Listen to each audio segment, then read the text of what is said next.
my gosh. Oh, hamstring. Up. Sniper, take the other picture. Yeah, I mean, that's how you can formulate opinions without having true facts. I'm telling you, think about it logically for just a second. Dear Reds fans, welcome back to the Zebra Zillionaires. It was a tough one yesterday. Live from Chatterbox Sports Studios, it's Off the Bench with Thom Brennaman.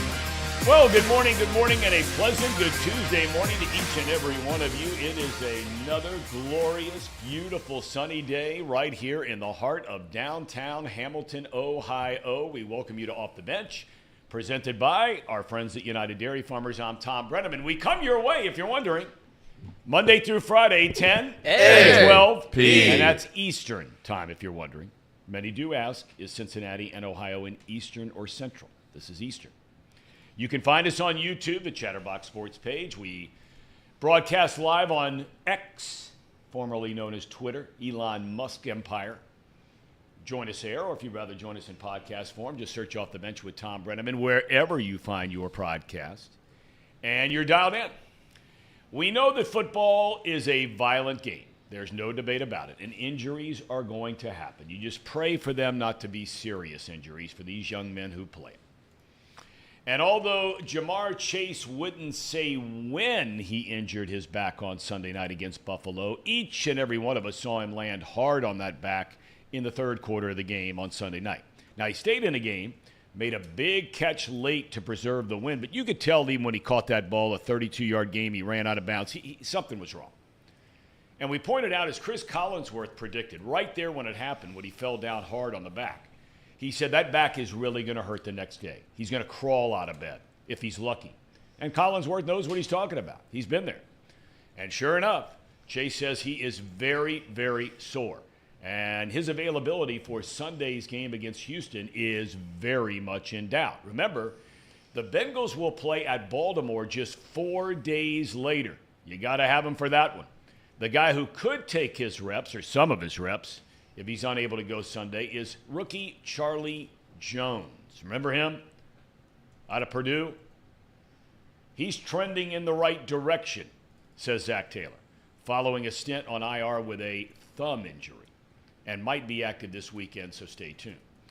Houston is 4-4 on the year and is led by rookie quarterback C.J. Stroud, who undoubtedly later today will be named the AFC's Offensive Player of the Week. It's not even debatable. He throws for an NFL rookie record 475 yards, 470 yards, 5 touchdowns against Tampa. Kickoff at Paycor set for this Sunday at 1 o'clock. Last night, okay, we're talking about Stroud, and 470 and 5 touchdowns, right? Then there's the New York Football Jets, Jets, Jets. Have you ever seen anything in your life? I'm being serious about this. We ridicule the Steelers. We ridicule the Bears. We ridicule the Panthers. It's inconceivable that an offense could be worse than the Jets. They managed 2 field goals, fumbled the ball 3 times. They were 3 for 17 on third down conversions in a 27-6 loss to the Chargers.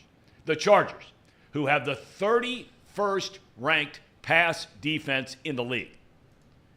The Jets on the year are 22% converting on third down. That is the worst in the NFL in 45 years. The Jets have scored a total of 8 offensive touchdowns this season. That's 1 per game. And by an act of God, they're 4-4. Round 2 of the college football playoff rankings unveiled tonight. Ohio State, they still number 1. Does Georgia leapfrog them? What about Michigan and all the turmoil going there? Who knows? In baseball, lots happening as the winter meetings begin today in Scottsdale, Arizona. The biggest news by far came out of nowhere. Look at him smiling over there. Our resident Cub lover, Craig Counsell, takes over as manager of the Chicago Cubs. Counsell managed Milwaukee to a division title this past season, 3 in the last 4, taking them to the playoffs 6 times. What do you think about that, Reed Mouse? Think about how many games Craig Counsell won with a team payroll of about $12.36. Think about what he could do on the north side with the Ricketts pockets and all that money flowing around. Shohei Ohtani and Juan Soto here soon. I don't know, guys. This Cubbies team, biggest off-season splash yet. And it will be the biggest. Well, there's no doubt about that. He becomes the highest paid manager in the game since Joe Torre during his Yankee days. That's 100 years ago, it seems like now. David Kaplan, our good friend from ESPN 1000 in Chicago, will join us at 11:15 to talk about Craig Counsell and the Cubbies. It's big time. I love Cap. Love Cap. He's the best.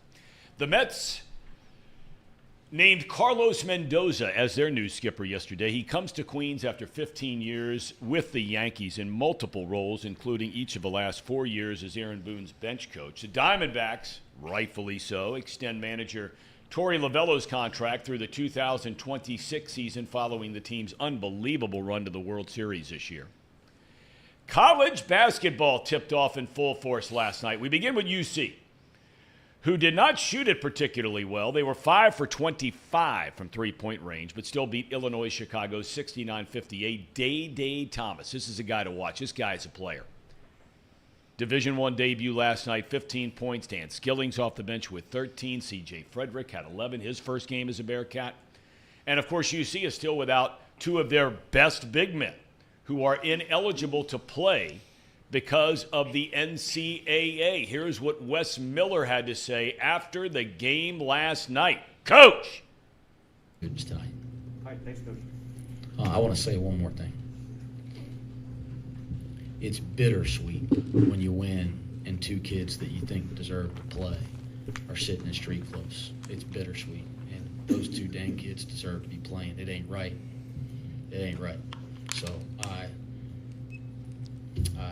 I'm happy I am that we won the game. I feel like hell. I feel bad for those 2 kids. And yes, our team would be different with them. Yes, that's true. And I'll recognize that would make us a better team. And heck, I want us to be a better team. But those 2 dudes, they deserve to be playing basketball. I cannot see what it serves to keep. I don't know what it serves to keep them from playing basketball. What purpose does it serve? They're in good academic standing. They're good students. They're great kids. They followed rules and guidelines that were provided them. I don't know who it serves for them not to play. All I know is what it does to them as kids, and it's not good. That was a really hard night for those 2 kids. But I wish somebody would tell me who it's helping for them not to be playing basketball. What purpose is that serving? All the stuff we got in college athletics, all the changes, what purpose is it serving for Aziz and Jamil to not be playing college basketball? Why do they deserve that? What point's trying to be made here? What point? 7 guidelines. They meet all 7. I'd tell you about it, but that's personal information. But I can tell you emphatically, it's 7 for 7. And I don't know what purpose it serves for them to be sitting. I'm trying to hold my tongue while we wait on this appeal, but what are we waiting on? These 2 deserve to play basketball. And yes, that would make our team better, and I can recognize that. But you guys don't get to see how it's affecting them. It's awful. It's awful. Basketball is not like coaching. You can coach till you die.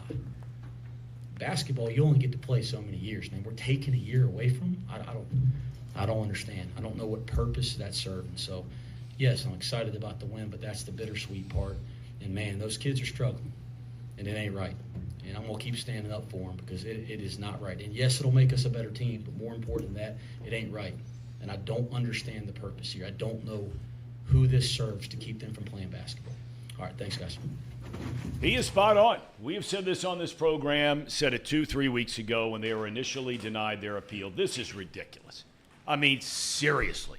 With all the stuff you have going on in college sports right now, how about what's going on at Michigan?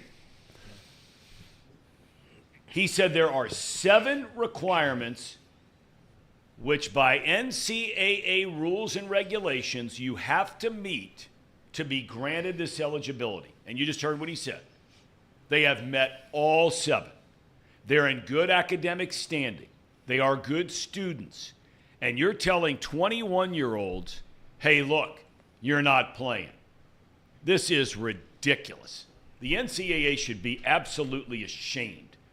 And look, these 2 kids aren't the only ones. There are others affected by programs coast to coast. The Tez Walker thing this year at North Carolina, when Mac Brown went off. I mean, what in the world are they thinking about at the NCAA not letting these kids play? Look, if they're outlaws, if they're in trouble with the law, if they're terrible students, if they're bad guys, okay. There are consequences. But that's not the deal here. I'm with Wes Miller all the way. Good for him. UC plays Detroit Mercy Friday night, then we'll play again on Sunday at noon against Eastern Washington. Xavier won its season opener at the Centos Center. I reached out to our buddy Big League Paul. I haven't heard back from him. You think he's still on the rack? Yeah, I think he's still sleeping. Maybe a night out at Dana Gardens last night? Why you Getting punch tanked down up. at Dana? Why you punch down at Dana Gardens, Tom? I'm not punching down Dana Gardens. I'm just saying that's come where on. all you elitists go after the games. Right. It's Not a Am I me. right nice about place. that, Elliot? Yeah, you are right. You are right. And I'm sick and tired of these Xavier fans acting like they don't do it. I'm sick and tired of it. I go to Dana Gardens all the time, but that wasn't you say it's a dump. You say it's listen. I said I I know am it's not the a bar in king of Terrace going Park. to dumps. I know it's not Terrace Park. I know it's not Hyde Park. I don't It's go in out to Hyde it's Park. it's in Norwood. I It's go out in the everyman's town of Milford. Sorry, The Norwood's everyman's elitist. town of Milford. Claremont County, big boy. The Muskies have 10 new players after last year's run to the Sweet 16. And one of those lone returnees, and we've heard so much about him, is Desmond Claude. He pours home a career-high 25 points. X dominated inside, even without Hunter and Fremantle. They're going to be out for the year. But a good start, 77-63 the win last night. The Muskies host Jacksonville Friday night. Elsewhere, Ohio State struggled, but won 79-73 over Oakland. Miami, another of the elitist programs that Reed roots for, lost its opener on the road at Evansville. NKU, they have a basketball team there, Casey. They lost last night at Middle Tennessee. In fact, they made the tournament last year. They did. 16th ranked Kentucky. Don't look now. Cal's got it going on early. They looked good last night. Huge win over New Mexico State. It's huge. 4 Wildcats scored in double figures, and they only turned the ball over 6 times. I'm telling you, watch out for the Big Blue. And I don't mean the Hamilton Big Blue. I mean Watch out for them Kentucky. too. Watch out for them. Okay, fair enough. They had a good football season. Shocker of the night, without a doubt, 4th-ranked Michigan State loses to James Madison. And last but certainly not least, soon as this program is over today at high noon Eastern Time, we will launch our premiere. It's like a movie opening of Chatterbox Golf. This is like 30 for 30 stuff, okay? It's the recap of the pummeling at Potter's Field between Sean Spurlock and Mr. Elliott Rearing. That's right. That is coming up right after this show. That's right. I'm ready to roll. Do you think I win, Tom? Do you wish you could go back and change 3 swings in that duel? Just 3. 3 swings. I can think of one that he'd want to change. I can certainly think Yeah, of one. Was that a swing and a miss? Yeah, I'll find. I could, Tom. Close. I could find you 3 swings. There's about 3 swings in there, especially towards the end, that I could probably take a redo on. But it was good overall. I thought I played good, and we'll find out if I win. I don't know yet because you haven't watched the video, so I won't spoil it. But Yeah, no spoilers. no spoilers, Tom. Okay. We can go in depth tomorrow about it. I can't wait. And I got to reach out to Cal. Who said that? Blackmore. That's right. We got to get Cal on the program. We've got a little inside wagering on this inside. Before we go any further, speaking of college basketball, we'll get to some of this Bengals stuff here in a second. Any action, boys, last night? Up, down, good day, bad day, what? I told people to take the Chargers, and the old Chargy Wargies did well. I didn't listen. I took the Jetsy Wetsies, Oh and my unfortunately, God. I got boat raced. I did have the under, though. The under was a mortal lock. These primetime under unders was- are free. So does that mean you split? Yeah. Okay, what about in college basketball? I didn't have a good feel, unfortunately, for college basketball yesterday. Tough day at the office. It was a tough day at the office. We went under. But here's the thing about the college basketball season, Tom. There's 4,500 games a day. That's right. And you just keep making up for them day by day. Tonight, we got a couple good ones. Do we? I think Georgetown, I'm taking Georgetown minus 33. That is Ed Cooley's debut as a new head coach. Yes. I'll be taking them minus 33 against some school I've never heard of. I think that's going to be a real good one. What's the A over? good old good one. 33 for Georgetown? Minus 33. I believe. understand that. I think it's like a high school team they're playing. I don't know. I'll pull it up. How many Big East wins will Georgetown get this year? 3. Who gives They a play shit? Lemoyne. They play Lemoyne. Let's talk about Lemoyne. some stuff that was absolutely blasphemy to start the show. One is the fact that we think Craig Counsell is actually going to fix the Cubs franchise. That's We beyond don't funny. think anything. We know it. Well, The you do reality, know. the other thing that I just read, which is preposterous, is that the Cubs will be paying a manager more next year than the Reds will be paying Ellie De La Cruz, Matt McClain, Yep. Noelve Marte, Yep. T.J. Friedel, Christian Carnacion Strand, Nick Lodolo, Graham Ashcraft, Andrew Abbott, Brandon Williamson, and Alexis Diaz combined. Well, yeah, they got to work more because we're going to play. Combined, Tom. that- That in of it timeout. shows right there Major League Baseball's premier issue. Well, wait a minute now. We're The gonna- he's reason gotta all work those more. guys, they've had this system in place, which the Players Union agreed to, along with Major League Baseball. There is a system in place where this is what guys make as rookies, this is what they make their second year, and then they can go to arbitration and clean up. Every one of those guys you just named, outside of a couple of them, by the time they hit their third or fourth year in the big leagues, they're all making more money than Counsell. Yeah. What are we talking Understand, but Who's gonna make more but- money over their career? But the point That's is, right. the point is that is actually a possibility in Major League Baseball. Is that Why? there's one franchise that is able to spend on a manager $8 million. We're not talking More- $70 billion. $8 million. They're paying them more than all those players combined. They are. I'm But- not saying that's a problem for how much the players are making. I'm talking about the fact that the pockets of some of these franchises compared to others is just it is absurd. I It is see where you're absurd. going. I see It's where you're absurd. Imagine the Reds being in a position where they're willing to pay a manager more than another franchise's arguably best 8 players.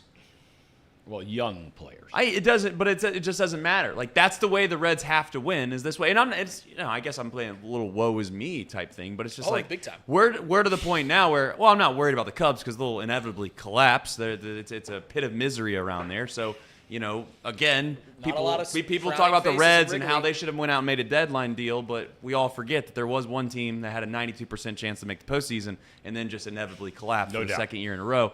And also, I just who want to that team remind is. Reed really fast before he gets his head a little bit too big. We want to sit here and act like this, and I know you're friends with Craig Counsell. This isn't a shot at Craig Counsell, even though it's going to come off that way. Is that managers in and of themselves are probably overvalued. I think we could all somewhat agree. And let's not act like Craig Counsell did a whole lot with what I would consider a pretty damn good team. Well, Have fun. I mean, do the I don't know. are the Cubs going to be in a position where they're going to be? He's going to be able to. Craig Counsell going to be able to turn around and hand the ball off to the guys that he did in Milwaukee. Is he have that going He went to for an him? NLCS, didn't he? He did. He did go to an NLCS. And here's the thing: is the last time that the Cubs went out and got the hottest manager on the market, That's right. turned out pretty And okay. it was all him. Turned out pretty okay. Turned out it was all him. Yeah. Had nothing to do with Listen, Schwarber you and can, all you those can guys. You can get Well, bad. I mean, look, they had some good managers there in Chicago. Dusty Baker, I think all of us Lou. agree, was a really good manager. He Correct. didn't win a World Series in Chicago. I mean, the bottom line is Joe Madden did something or a number of things, talented team, no doubt, but did something to get him over the hump. And Counsell, when you look at their team payroll, you talk about the guys he's handing the ball to. I mean, down the stretch when Milwaukee's making the run to win the division, they didn't have Brandon Woodruff the entire time. Mm-hmm. They didn't have him. They had Corbin Burns. They had Peralta and a bunch of guys you never heard of. Had a great bullpen, Tom. Well, they had a good bullpen, but, I mean, that's what you build your team Tom's got a for. great bullpen. What are you talking But I'm saying at the end of the day, when you stack up those Milwaukee teams and their players and their lineup, I mean, we looked at their lineup this year and we're like, are you kidding? Tom, what happened to the last time that he just said that the Cubs? Well, we'll move on to another subject because I don't think people care a whole lot about this. But I think Madden was the guy's name. He was with the Cubs, and they had a lot of good players. He went to another franchise because he was so valued. He was the hot commodity, this big, bad manager that's fired. so good. He got fired. He went to another franchise that perhaps just didn't have as good of a team, and what happened, Tom? Well, they didn't. They Why- were spending why all couldn't- their money even on a big market team. They were spending all their money on basically, and they made wins- terrible decisions. Anthony Rendon and some of these guys. Giving Dexter Fowler $35 million. Come on, the Angels are a mess. Quick They're a question to mess. you. How many wins do you think a manager actually is worth, genuinely? I think it's impossible to quantify that. I think it's impossible. Correct. I just think that there are certain guys that have it. And what it is, I don't know. I mean, why does Nick Saban win 7 national championships? I mean, yeah, he gets good players, but it's got to be something because there are too many examples of too many teams in too many sports that have really good players and they can't win.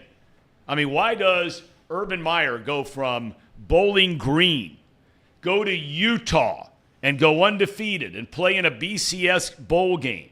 Go to Florida, win 2 national championships. Go to Ohio State, win a national championship. Is he smarter than everybody else? I don't think so. But he's got something there, and there are others.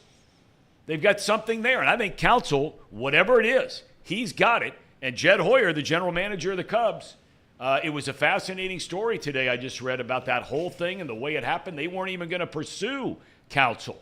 I mean, they had David Ross as their manager. He's got 2 years left on a deal.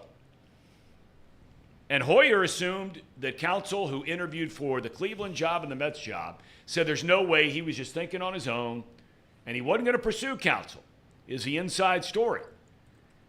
He had a gut feeling that Counsell was not going to take the Mets job because he's a quote-unquote Midwest guy. That's who he is. Born and raised. Went to college at Notre Dame, grew up in Milwaukee, all that kind of thing. But he assumed that Counsell would re-sign with the Brewers. Well, after that didn't happen, once his contract officially expired, Hoyer decides, I'm reaching out to this guy. And they go meet somewhere where nobody on the planet knows about it, just the two of them. This is the inside story today. Dana Gardens. It might have been Dana Gardens. Might have been in Milford. But, you know, after he talks to him, and then he has to get on a plane and fly down to Florida and meet with David Ross to tell him that he's going to get fired. How they kept that thing quiet for a couple days like they did, I have no idea. But if you're David Ross, I mean, look, that team collapsed this year. But, man, that had to be a complete shock to David Ross. I'd say so. I think he should take the Brewers job personally. That's what I would do. Yeah. Yeah. Tom, 121 people at the end of your monologue, by the way, just so you know. And we're still growing. You said 155, and we Nope. didn't get I think there. you said So, 55, if I remember 55. right. But go ahead. okay, anyway, let's get to the Bengalis. We'll talk more about Craig Counsell with David Kaplan coming up later on. Jamar Chase. Casey, you're the Bengals guy. Yeah. I mean, you look at everything through the orange and black colored glasses, That's right. right? Yeah. All right. Would you even bother to put Jamar Chase on the field this Sunday, knowing the Ravens are 4 days later? Even if he comes to you and says, you know, I'm almost there.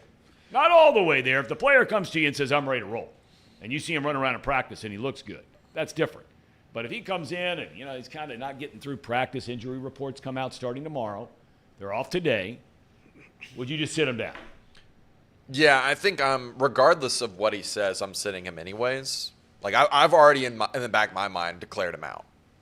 Really? Yeah, I've already declared him out because there's no reason of risking, especially a back injury like that. That could be something that could develop to be even worse for him. It can linger. You really want to make sure that's taken care of. And he's a guy too that beginning of the season was advocating for Burrow to sit however long it took, 5 weeks to get fully right. I expect him to do the same thing. I think he's a man of his word, and he's going to follow that same ideology. If he needs time, he will sit against the Texans. He'll sit against the Ravens. Against the Ravens? Yeah, until he's fully right. Against the Ravens? Tom, the way he was talking Dude, makes they're it sound 0-2 like, in the division. I know, but Tom, the way he was talking made it sound like it could be a while. that it could be something that could linger for a while. He was very, very doomsday sort of feeling, like, oh man, I'm just praying that I'm gonna get right for this game, or like, who says that when it's not serious? Okay. Only someone that's serious starts mentioning praying for the team that he can come back and start playing. So in the back of my mind, I've already declared him out for the Texans, so then he has a chance to play against the Ravens. But I won't be surprised if he ends up sitting for the Ravens game too, just because based on his ideology, you should not be out there until you're 100%. So that's my thought. Here's the thing about Jamar Chase and playing this Sunday, and I don't want this to come off any other way than exactly what I'm saying, is that if Jamar Chase is hurt and if the Bengals need Jamar Chase to beat the Texans, then maybe this team isn't very good. So if this team can't beat the Texans without Jamar Chase, then what are we talking about this year? And that's no slight on the Texans. They're 4-4. They're playing well. C.J. Stroud looks incredible. They could win that division, and they really can, or at least make a run for the playoffs. But all that being said, if the Bengals can't beat the Texans without Jamar Chase, what are we talking about this year, right?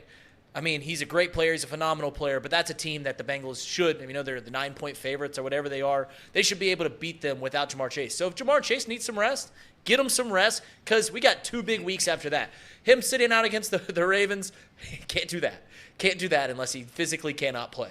But we need him ready for the next 2 weeks more than anything. We should be able to beat the Texans. And if we can't beat the Texans without Jamar Chase, then what are we even talking about this year? There's 2 ways to look at it. Number one, and this is why I say it's a trap game, everybody in here is saying, rest him for the Texans, we don't need him. The Texans are nobodies. And this is why that trap game is so important. I don't think that's – I wanted to not say that. I wanted to say that the Texans are good, like 4-4. C.J. Stroud looks good, up and coming, all that stuff. But if the Bengals can't beat the Texans without Jamar Chase, then what are we talking about? And I agree. So the other side of it is we have T. Higgins, we have Tyler Boyd, we have a wide receiver group that should be able to be good without Jamar Chase, like Reed just said there.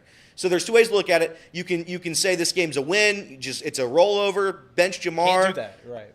Or you use your guys. You use T. Higgins. T. Higgins just had a monster game. So you use T. Higgins. You use Tyler Boyd more. You have a tight end group that just seemingly popped out of nowhere. So we like Reed said, they should be able to beat the Bengals, or should be able to beat the Texans, sorry.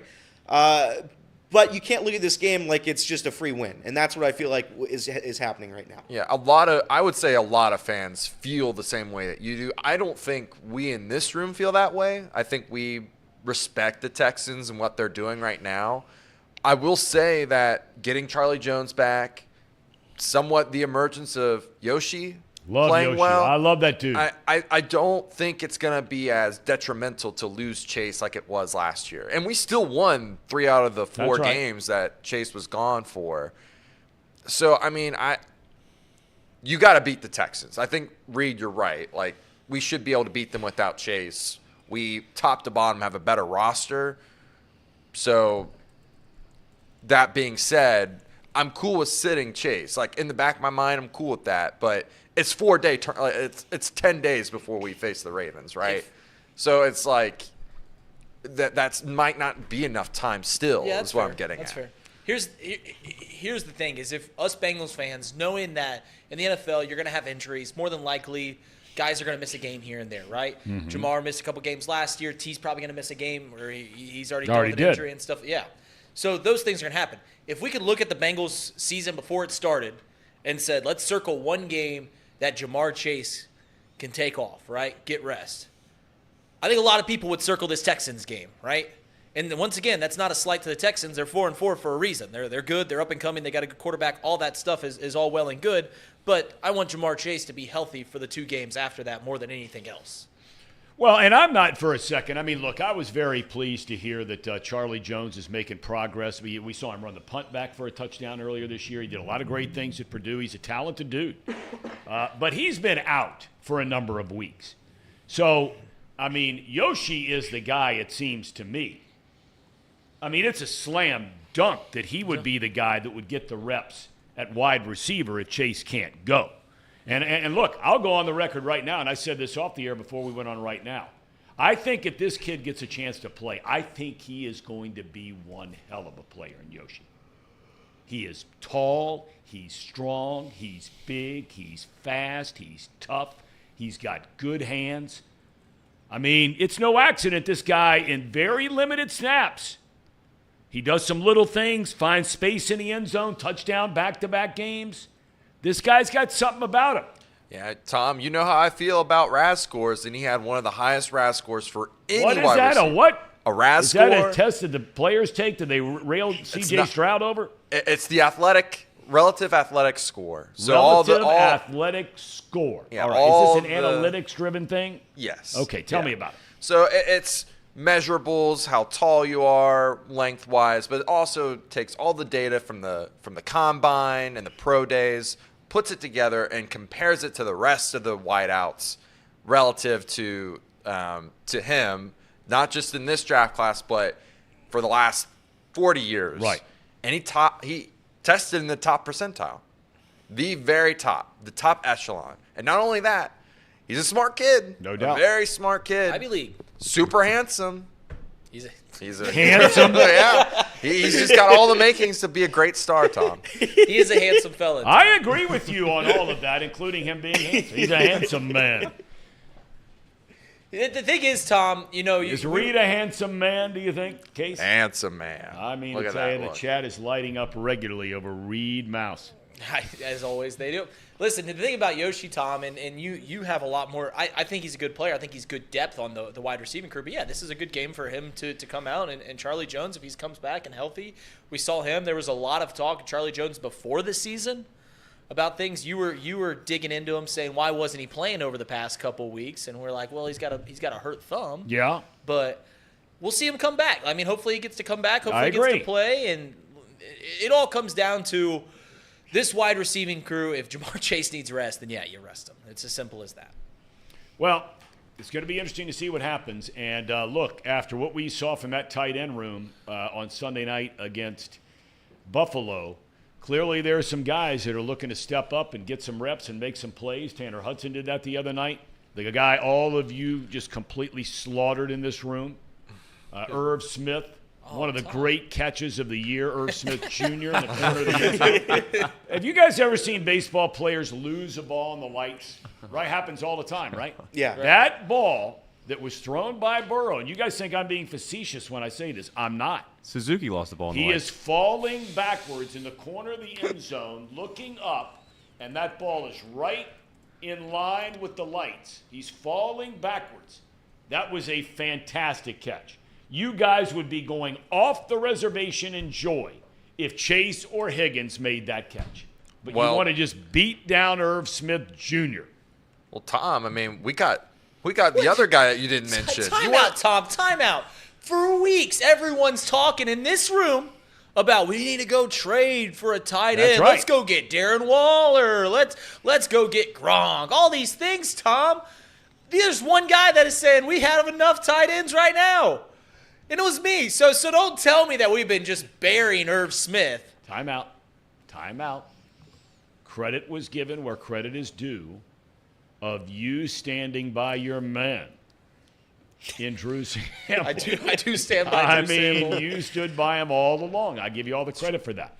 But you were also the same guy that was ready to run Irv Smith Jr. out of town. You and Elliott both. You guys were ready to write him off, hit the road after the fumble in San Francisco. I did call him a donkey after that one. But, hey, he came back. Jesus rode in on a donkey. Did you know that? He did. All yes, right. he did. Okay. So how bad can donkeys be? So, Elliot, you want to say anything? You want to Yeah, tie a well, ribbon around I Irv want to Smith clear Jr.? something up. Irv Smith was wearing a visor so that, the lights aren't a factor with the visor. But, Irv Smith had about 4 catches through 8 weeks of football. Wasn't very good. He produced nothing. He did nothing. He wasn't targeted in several games. He was out for 3 games with an injury. So hang on a sec. What does that do? Okay, then he had 4 games where he caught 4 passes for 20 yards. That doesn't make it better. That changes nothing. Irv Smith was a bad tight end. I'm glad he's come into himself a little bit here. He feels like home. It's like Minnesota. It's like Minnesota with Kirk Cousins all over again for him. I'm happy. But at the end of the day, I would rather have Tanner Hudson, and that's all there is to it. Tanner Hudson's a better tight end. Drew Garrison says Smith catches a 7-yard pass, and Tom is acting like he set records. I'm not saying he set records. I was saying I was not ready to throw the towel in on the guy. That's all I'm saying. Tom, you're bragging about a night where he was the third best tight end on the field the entire game. Yeah. Not only that, during the locker room speeches and whatnot, he dropped his game ball. It was tossed to him, and he dropped the ball. Tom. Casey come keeps on, bringing this up. Like, come on. Casey can't get over the fact I mean, that he is the third best tight end on our roster. Absolutely ridiculous. This is the stuff you read on X every day. Just like that. Would you have given up on Drew Sample after 6 years in the league and he has like 400 5. yards? 5 leagues. 2 touchdowns now. Would you have given up on Drew Sample before this year? You know, it's funny you ask that question because I remember when he was drafted. And when he came out of Washington, big, strong guy, and the word was he's a good blocker, but there was also word that he was a good receiver, that he had good hands, and he's a good athlete. And he was basically non-existent on this team, and it's about getting an opportunity. Would I have thrown in the towel? I probably would have. But it's unfair to do that when guys don't get a chance. Tom, if you said you're talking about Drew Sample's draft night, if you ever want a funny YouTube search, go look at Mel Kiper's reaction to the Bengals drafting Drew Sample. In the second round. In the second round, he said, "Who?" He was like, "What?" You guys are unbelievable. And 5 years later, nobody still knows who he is. Well, You everyone knows who Buffalo Drew Sample- Bills know who he is. That's right. That's I right. guess. Sean That's McDermott right. knows who he is. That's right. Right? 2 touchdowns in 5 years. He hurdled a guy. He lowered the did. boomstick. What a game! What a game from Drew. I agree 100%.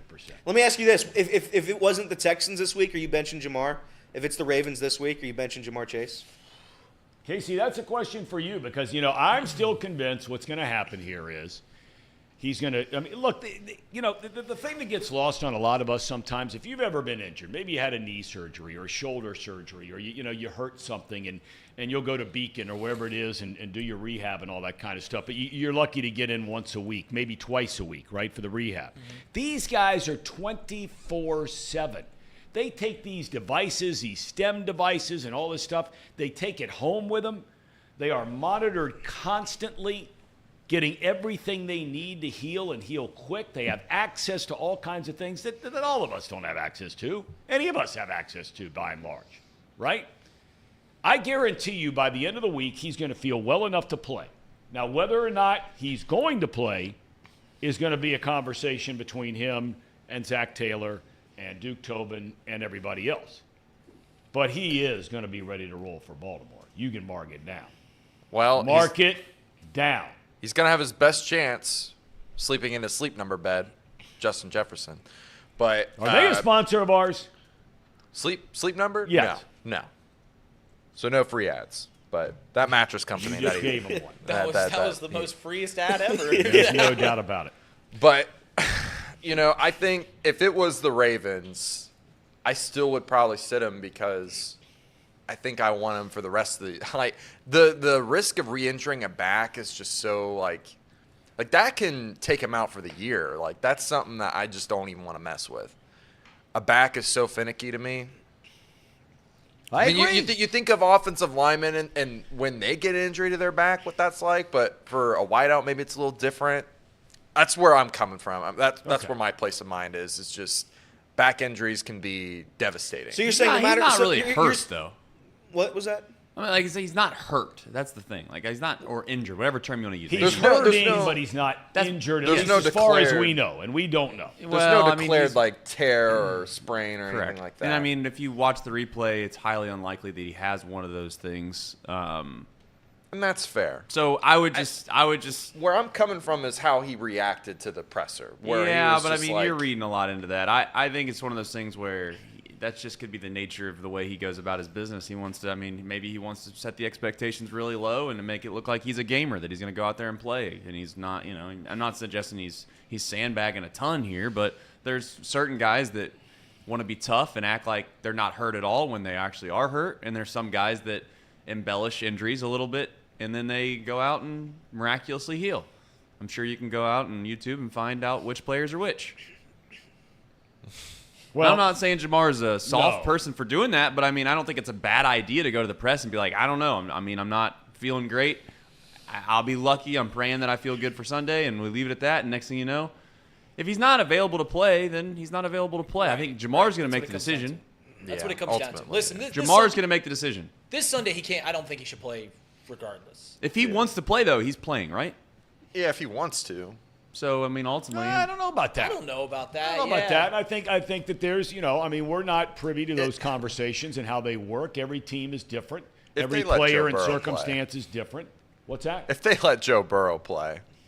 It depends on how he looks, Tom. I agree with you. If he goes out there and he can't even go through walkthroughs, or he clearly at practice is very, very limited, Right. then I think at that point the coaches will step in. But if it doesn't appear that he's got any really limitations, it's up to Jamar to say yes or no, I'm going to play. That's right. Okay, we got to go through picks before we get to David Kaplan and the weather coming up at 11 o'clock. Are you going inside, or are you staying inside? I'm gonna stay inside. We're gonna stay inside. We're gonna stay inside. Okay. All right. Didn't want to venture out into the streets today. I don't. Well. All right. What was that? What was that? I don't know. All right, we have picks to go over from the weekend. Are we ready to go? Yeah, we're ready. All right, where are we beginning? College football, I'm assuming. Yep, college football. All right, here we go. Oh, boy. Did we cover that? We did Yeah, cover. You guys covered. Yeah, UC covered. Look at that. Elliot, how about that? That's Look at brutal. that. I mean, we talked about, and look, shame on us. We said, you throw out the record books when these two get That's together. right. In the AAC or now the Big 12, UC covers with that late touchdown, 28-26 the final. Okay, next up. Woof. Elliot, would that make you 0-2? That's 0-2, Tom. That's 0-2. Reed It's just a struggle. Reed went with the Trojans. I went with the Trojans. Listen, I didn't know that Caleb Williams was going to cry. And if I would have known that he was going to cry, I would have taken Washington. That's a good point. Yeah, you got to know if someone's going to that's cry fair. before you pick them. There was an interesting article I read today about that firing of Alex Grinch, the defensive coordinator, who was with Lincoln Riley when he was at Oklahoma, came with him from Oklahoma to SC, and about some study that was done about teams that play basically the spread full time and throw the ball all over the field.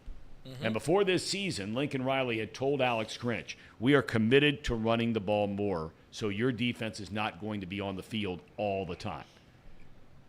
SC is throwing the ball more than they've ever thrown it. All right, next up, what do we got? This one stings. The Georgia Bulldogs. Good pick, El. Elliot, solid choice there. Tom, this was one of those ones that I'm telling you I switch on. If everybody goes with one thing, you switch it. So it worked out. Unfortunately, I didn't listen to myself, and I bet on Georgia on Saturday with my own money.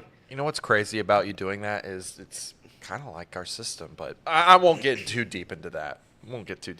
That's fair. Let's move Casey. on to the next game. System had a good The weekend. Georgia Bulldogs are still undefeated. That was their first big test, but they have got a killer schedule the rest of the way. They got to play, Ole Miss this weekend. They got to go to Tennessee the next weekend, Georgia Tech, and then an SEC title game perhaps against the Crimson Tide of Alabama. They got it going on, Reed. You went with a fighting Brian Kelly's. Yeah, shout out to Nick Saban. He finally got one over on Brian Kelly. I didn't know if that was ever going to happen.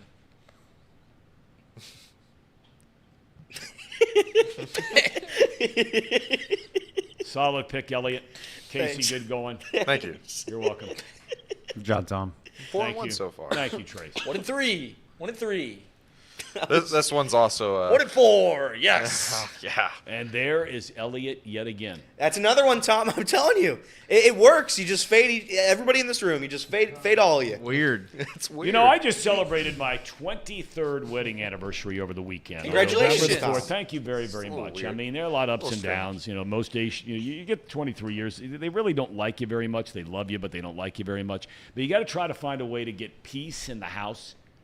So I keep picking the tired Notre Dame Fighting Irish because my wife is an alum. She was a big cross-country star there. And she loves him. I mean, loves him. And so just to keep peace in the house. Hey, did you pick Notre Dame? Yeah, oh yeah. Oh, Did you do anything for your anniversary? we did. Our daughter surprised us and flew back from TCU, and then we jumped in the car and drove to Indiana University. And we went and spent the day as a family together at IU Nice. with our son. Yeah. How about that? All right, Beautiful yeah, little nice weekend. day. Yeah, nice day. Now, you can't lose, guys. You can't lose. If anniversary gifts, jewelry and all that's fine. But if you can set up some special thing, if you have kids, if you can set up some special thing to do with them on your anniversary, you are locked and loaded, dialed in. That's a Here we life go. tip. What's That was an elite life tip right there. It's a big-time life tip. I mean, I've made the mistake of going out and buying the presents and all that kind of stuff, and they're nice. But, man, the look on my wife's face when our daughter surprised us, lands at the airport on Friday morning. We don't know she's coming. Okay? And, of course, we have to foot the bill for that plane ticket, but that's okay. But then, to surprise my wife, hey, what are we doing on our anniversary? Are we going to dinner again? No. We're going to see your little baby boy, our baby boy, who's off at college. And, man, that is a 10 out of 10. Next up, let's go. A lot of people congratulating you in the chat, Tom. They are? Yep. Really? Yep. A lot of people. Oh, Zachary, come on now. Come on now. Come on, Mark. Come on, Mark. Thank you, Jordan. Thank you, Mark. Thank you, Noah. Thank you, fellas. Okay, let's go. What's next? Chiefs was Oh, more my lock. God. You know, God, what are you doing? you know, I got to tell you. I'm the guy that's railed on this show the year we've been around about just the optics of it gives them no chance. When you show up in teal and orange and white to play a playoff game in Buffalo. Fins. Frauds, forget it. Congratulations to the three of you. I'm now 4-2 if you're keeping score. 2-4. 4-2. 4-2. 2-4, 4-2. Here we go. Keep going. 5-2 for me. Let's go. The Brownies. Are you kidding me, fellas? I mean, Well, seriously. here's the thing, Tom, is that line was 7 when we thought Kyler Murray was going to play. Correct. The line went all the way down to like 14 points when Kyler Murray wasn't going to play. They still didn't cover that. But we had misinformation. So at least cut us a little bit of slack. But I mean, the Browns, they're an AFC Championship team, according to Elliot. I agree, Reed, with myself. Well, if you agree, then why'd you pick the Cardinals to cover? With a rookie quarterback. It felt like Kyler was gonna play. it felt like a trap game, and I thought they were gonna have a good quarterback. So I was wrong on both fronts. Okay. Way to go, Case. Thank you, Tom. All right, here we go. This one was rough, though. I mean, Elliot, this is a no-brainer. No brainer, Tom. Speaking of, I can't believe we're having a conversation before the show gets started today, and one of the topics we're going to cover a little bit later on in the show, who's the worst 5-win team in the NFL? And I got to tell you, after watching the last 3 weeks, Seattle's not any good. I mean, they're not any good. They're a little better than average. This game was a complete tail kicking. Yes, it was. I mean, that other team didn't even belong on the field with Baltimore. It was embarrassing. Casey, what happened to your guy? Elite quarterback Geno Smith. The Seattle Seahawks, they have one major flaw. They pretty much have a complete roster except for one thing, and that's the offensive line. And it's the exact same position that the Bengals were in a couple years ago. But Geno Smith is no Joe Burrow, and I can admit to that. Yeah, but this was not a great game by Seattle by any stretch of the imagination. I mean, they gave up 300 yards rushing, their defense. And they just traded for Leonard Williams, by the way. That was – I just did not see that coming. They had been playing pretty well, defending the run. But and as bad as the NFC is, they're still a playoff team. And I bet they're a 6 or 5 seed. They're in first place in that division. They're in first place, the same division as the 49ers. So, listen, Tom, we'll talk about it later, but is anybody playing better than the Ravens right now? I don't know. Tom, I got a stat for you. I got a fun little stat for Yeah, you. let's hear it. Lamar Jackson against NFC opponents. Yep. He's played in 18 games. You know his record? 17-1.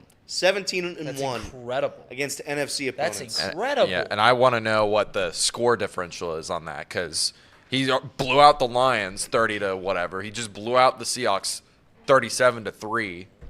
I mean, it has to be ludicrous. Did you see Ravens when they asked him about that, Elliott, in the press conference before the game last week? No, I did not. Yeah. I mean, he went crazy. He's covered his ears. Don't say that. Bad mojo. All right. What's next? It's a great stat. Elliott. System didn't do well here. Oh, boy. Damn. They should have covered, to be fair, and they should have won that game. The Cowboys, I mean, I hate to use the word dominated, but they were in the red zone every other possession. So it's just a fraudulent Cowboys team that'll never get it done. You know, I was thinking about it this morning because I got to work a lot of games and got to know pretty well through the years Troy Aikman. And going in there to Dallas, it's really, unless you've ever been down there, it's kind of like the SEC in football, right? Until you experience being in a place and the coverage and what it's like, sort of like Boston Red Sox baseball up in New England. But the amount of coverage that is given to the Dallas Cowboys in greater Dallas-Fort Worth is mind-boggling. And I was thinking driving in today, the pressure, without a doubt, it's not even remotely close.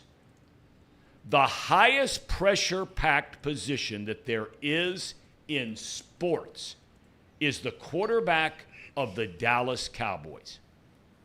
Because nationally, America's team, the following, flamboyant owner, unbelievable stadium, quarterbacks in the past like Staubach, multiple Super Bowl wins, Aikman, multiple Super Bowl wins. And now all of a sudden, you know, there were always excuses about Romo, all the time, right? But at the end of the day, you know, for all the passing yards, and Lord knows he had a ton of them, and he was a damn good player. He really was a damn good quarterback. Yeah. I mean, at the end of the day, he could never live up to the pressure and the expectation. And we're starting to get in that territory now with Dak Prescott. We're starting to get there. And I can't tell you, I mean, look, if you've got any soft spot in your heart at all, and it's easy to sit here and rail against guys and they're frauds, you cannot believe the amount of attention that is given to the quarterback of the Dallas Cowboys, more so than any other city in the National Football League. Dak's got to win a big one. He hasn't, right? I mean, he's won one playoff game. I think Dak, maybe we're a little too hard on him because a lot of the times he does play well, but it's anytime he plays in these big games, he just doesn't show up. The Cowboys just don't win these games. That's what is shown over the past few years. They've got a really good roster. They've got a really good defense. They've got good weapons around Dak. But for some reason, every time they play in these big games, they just don't win. And until they do, I'll continue to think that they won't. Decent quarterback, not a nut cutter, Tom. Okay. All right. Fair enough. I can't argue with it. All right. We got, one more game? One more game. We know what this one you is. can guess what that one is. Ooh. You're welcome. You're welcome. I did this pick not because I believed in the Buffalo Bills. I did it to give the Bengals a win, and that's what I'm going to keep doing. You did. For the rest of that was my rationale. So I went 5-5 this week. Asterisk, I went 6-4 because I had the Bengals winning this game. I bet on the Bengals to win this game and cover the spread. But for the people, I picked the Buffalo Bills to ensure the Bengals get a victory. That was on me. I would love to know my difference from college pick scores to NFL pick scores because I feel like every week when it comes to college, I'm 2-3, 1-4, and then it gets to the NFL, and I always do well. Like I'm 4-6 this week because I started 1-4 in college every single week. Just know football and the pros a little bit better. We are going to be doing picks Thursday of this week because I am leaving to go down to Fort Worth on Friday. I'm going to see in person the Texas Longhorns, Trace's runner-up favorite team. He's high on the Longhorns. He's always talking about the Longhorns. Quinn Ewers. Will he be back this week? I don't know. But I'm going to see him play Saturday night. The Texas Longhorns. Okay. It's about time for Elliott to throw on his sport coat over that tired hoodie and tell us what's going on. I look outside. I like the eye test. I mean, it is a beautiful day here in Hamilton, Ohio. You know, It's I was absolutely thinking gorgeous, about Tom. it driving in. There is still enough, although fewer and fewer by the day naturally. There are still enough leaves on the trees and the colors here in autumn. It's fantastic. So without further ado, Elliot, you ready to go? I'm ready to go. All right, here we go. Listen, everybody's favorite segment of the day. It's the weather. This segment never gets old. The weather is always changing. In Cincinnati, Ohio, it's great. I love it. I drove into work this morning. I didn't need the heat in my car. Reed took a shot at my car. Listen, the car is going into the shop today. Immediately after work, I am leaving, and I will be taking my car to the shop. The weather won't be an issue. I will say if it snows, tires are in jeopardy. Tires are in jeopardy. I'll be sliding all over the roads. It'll be a real hazard. Weather, though. I'm looking at my weather app, which everybody can do, of course. You don't need anybody to tell you the weather because you just look it up yourself. It's a high of 70 today, low of 58. It's beautiful. This is the weather that Reed hates, apparently, because he hates the fall. The fall weather is the best, and it's because of days like this. Go outside, get some cornhole going. Go out, leave work early. Everybody go leave your jobs early. Don't tell your boss. You just walk out the door and say, if they ask you, it's because it's great weather outside, and they'll accept it. They'll accept it. High of 75. No, sorry. High of 70. Low of 65. Boom. I don't even know what I'm saying anymore. Reed. Yeah, here's the thing, Elliot. I feel like you thought I was being a little tough on your car. First off, it is beautiful out here today, so this is a win for the fall. It's a beautiful day. It's beautiful for the fall. I was telling you because they come from a place back. I heard the sound of your car coming in, and back when I had my Mustang, I had that similar sound. And what happened is I didn't fix it. Calipers broke right off, and then I couldn't brake my car. I drove to Columbus without brakes on my car. Yeah, not a safe thing to do, going 80 miles an hour on the interstate without brakes. Listen, and that's fine. My car's okay. My car's great. I'm going to go to the shop today. It was already planned. It was a planned visit. It's a brake pad issue. I'm not concerned about anything. Yeah, not even a little bit. It's good. So I'm ready to roll. The weather's beautiful. And now I'm going to go sit over here because I believe we have to transition over there, right? Yeah, bring it back over here. Ronald Reagan. Ronald Reagan. Bring it over to here, and then Casey will get ready. It's a beautiful day. My brother actually asked me to come down to his country club and play golf today. I will not be doing that, but it would have been a beautiful day to get the chicken sticks out. But instead, we're not. So without further ado, here are the ads. Yeah, before we actually get started with the ads, I made a horrible mistake. I accidentally blocked someone on our channel that definitely didn't deserve to be blocked. Runs in the family. And then trying to fix the mistake, I hid Mark Fetters from the channel as well. What is going on? So I was just, What are you doing? It's not good. This is not a good set of sequences for your How boy are you here. kicking people? You've kicked multiple people out?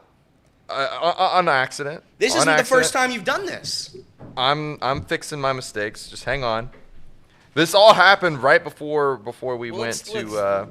Well, let's get through the ads. Yeah, and then we'll I'm do that. All I'm right, fixing Case? it. I fixed it. I think right. I fixed it. But all that Bengals conversation was brought to you by Encore Technologies. Encore Technologies provides IT solutions, which I really desperately need, apparently. Then it's for a data center world with the suite of services from mobile computing, desktop to data center, supporting both centralized and work from home computing modules to improve efficiency and Productivity. That's right, Casey. Productivity. That's right. You're great. The path to innovation begins here. Nothing more productive than removing half our chat. Yep, nothing more productive than that. And then I have right here Pawnee Water. I already finished it. Made right here in Hamilton, Ohio. It's got natural limestone filtration, unlike the artificial processing that other brands use. The result is a healthy alkaline water, the best tasting water in the world. Visit Pawnee Water at PAHHNIwater.com to see where you can buy this great tasting water, which also it's apparently coming to Amazon and Walmart.com. So keep an eye out for that. Yeah. Yep. All right, Tom. Oh my gosh. There are some clever folks out there. Those that aren't getting bounced anyway. What do you think about Tom, we have this show and you're trying to build an audience and all this stuff, and then Casey just starts kicking people left and right. Well, I mean, it's not good. It's not good. It's not good. I wish I could remember the term. You guys beat me up for not knowing last week. Somebody brought it up in the chat, and I asked you guys if you could remember it yesterday. You couldn't remember it. I'm not expecting miracles today either. Yeah, I mean, Casey, look. We are trying to get all of the folks that have been kind enough to join us, and a lot of them are here each and every day. I mean, have been with us for a solid year plus now. Just celebrated our anniversary not too long ago. Yep. Right? And we are encouraging all of them. I mean, if you have a business, you want to sponsor the show, you want to be a part of the show, partner with us on this thing, hey, doors are open, right? Doors are open. And we invite you to tell your friends about the show. Because listen, I mean, I'm not going down that road. I'm not going to do it. I'm just saying that we try to bring you some serious sports talk. Very try serious. to bring you a little bit of the irreverent, right? Yep. Right? Some nonsense from time to time. From time to time. Not a lot. Not a lot of it. Very serious sports show. Very serious sports show. Yep. Really? Yeah. Well, then that's starting now out. What? Look, I don't want serious sports talk show. No. So I I can can- turn That's that what stuff this has on and been. drive around, and then the next thing I know, I've just done nothing but circles going around and around. My eyes are just rolling up the back of my head. All right. I mean, if you want me to be a little more goofy, if you want me and Elliot to do some more goofy things, Tom, I think once that can is open. There's a time and a place for everything. Yeah. That's right. Right? Yeah, That's I right. agree. No doubt. No doubt about it. And I'll tell you what, we'll get into some goofy right now because it's time for some mailbag. I think I have a mailbag. I mean, some of these people. For I mean, there are some. Wow. You gotta watch a show just to get on the chat. I mean, it's insane some of this stuff that's said that I can't even get into. Tom, what did they say, by the way, real quick? Because I had to run out to the restroom before we get to the mailbag real quick. Yeah. You never beat down another man's car. Never. No. Never. You I never apologize. do I that. apologize, Elliot. So did he beat down your car? He did, and that's okay. Listen, it sounds like a couple of possums getting killed. That's what it sounds like. We're driving down the street, so I can understand his concern. And the issue has happened for about a week now, a little over a week.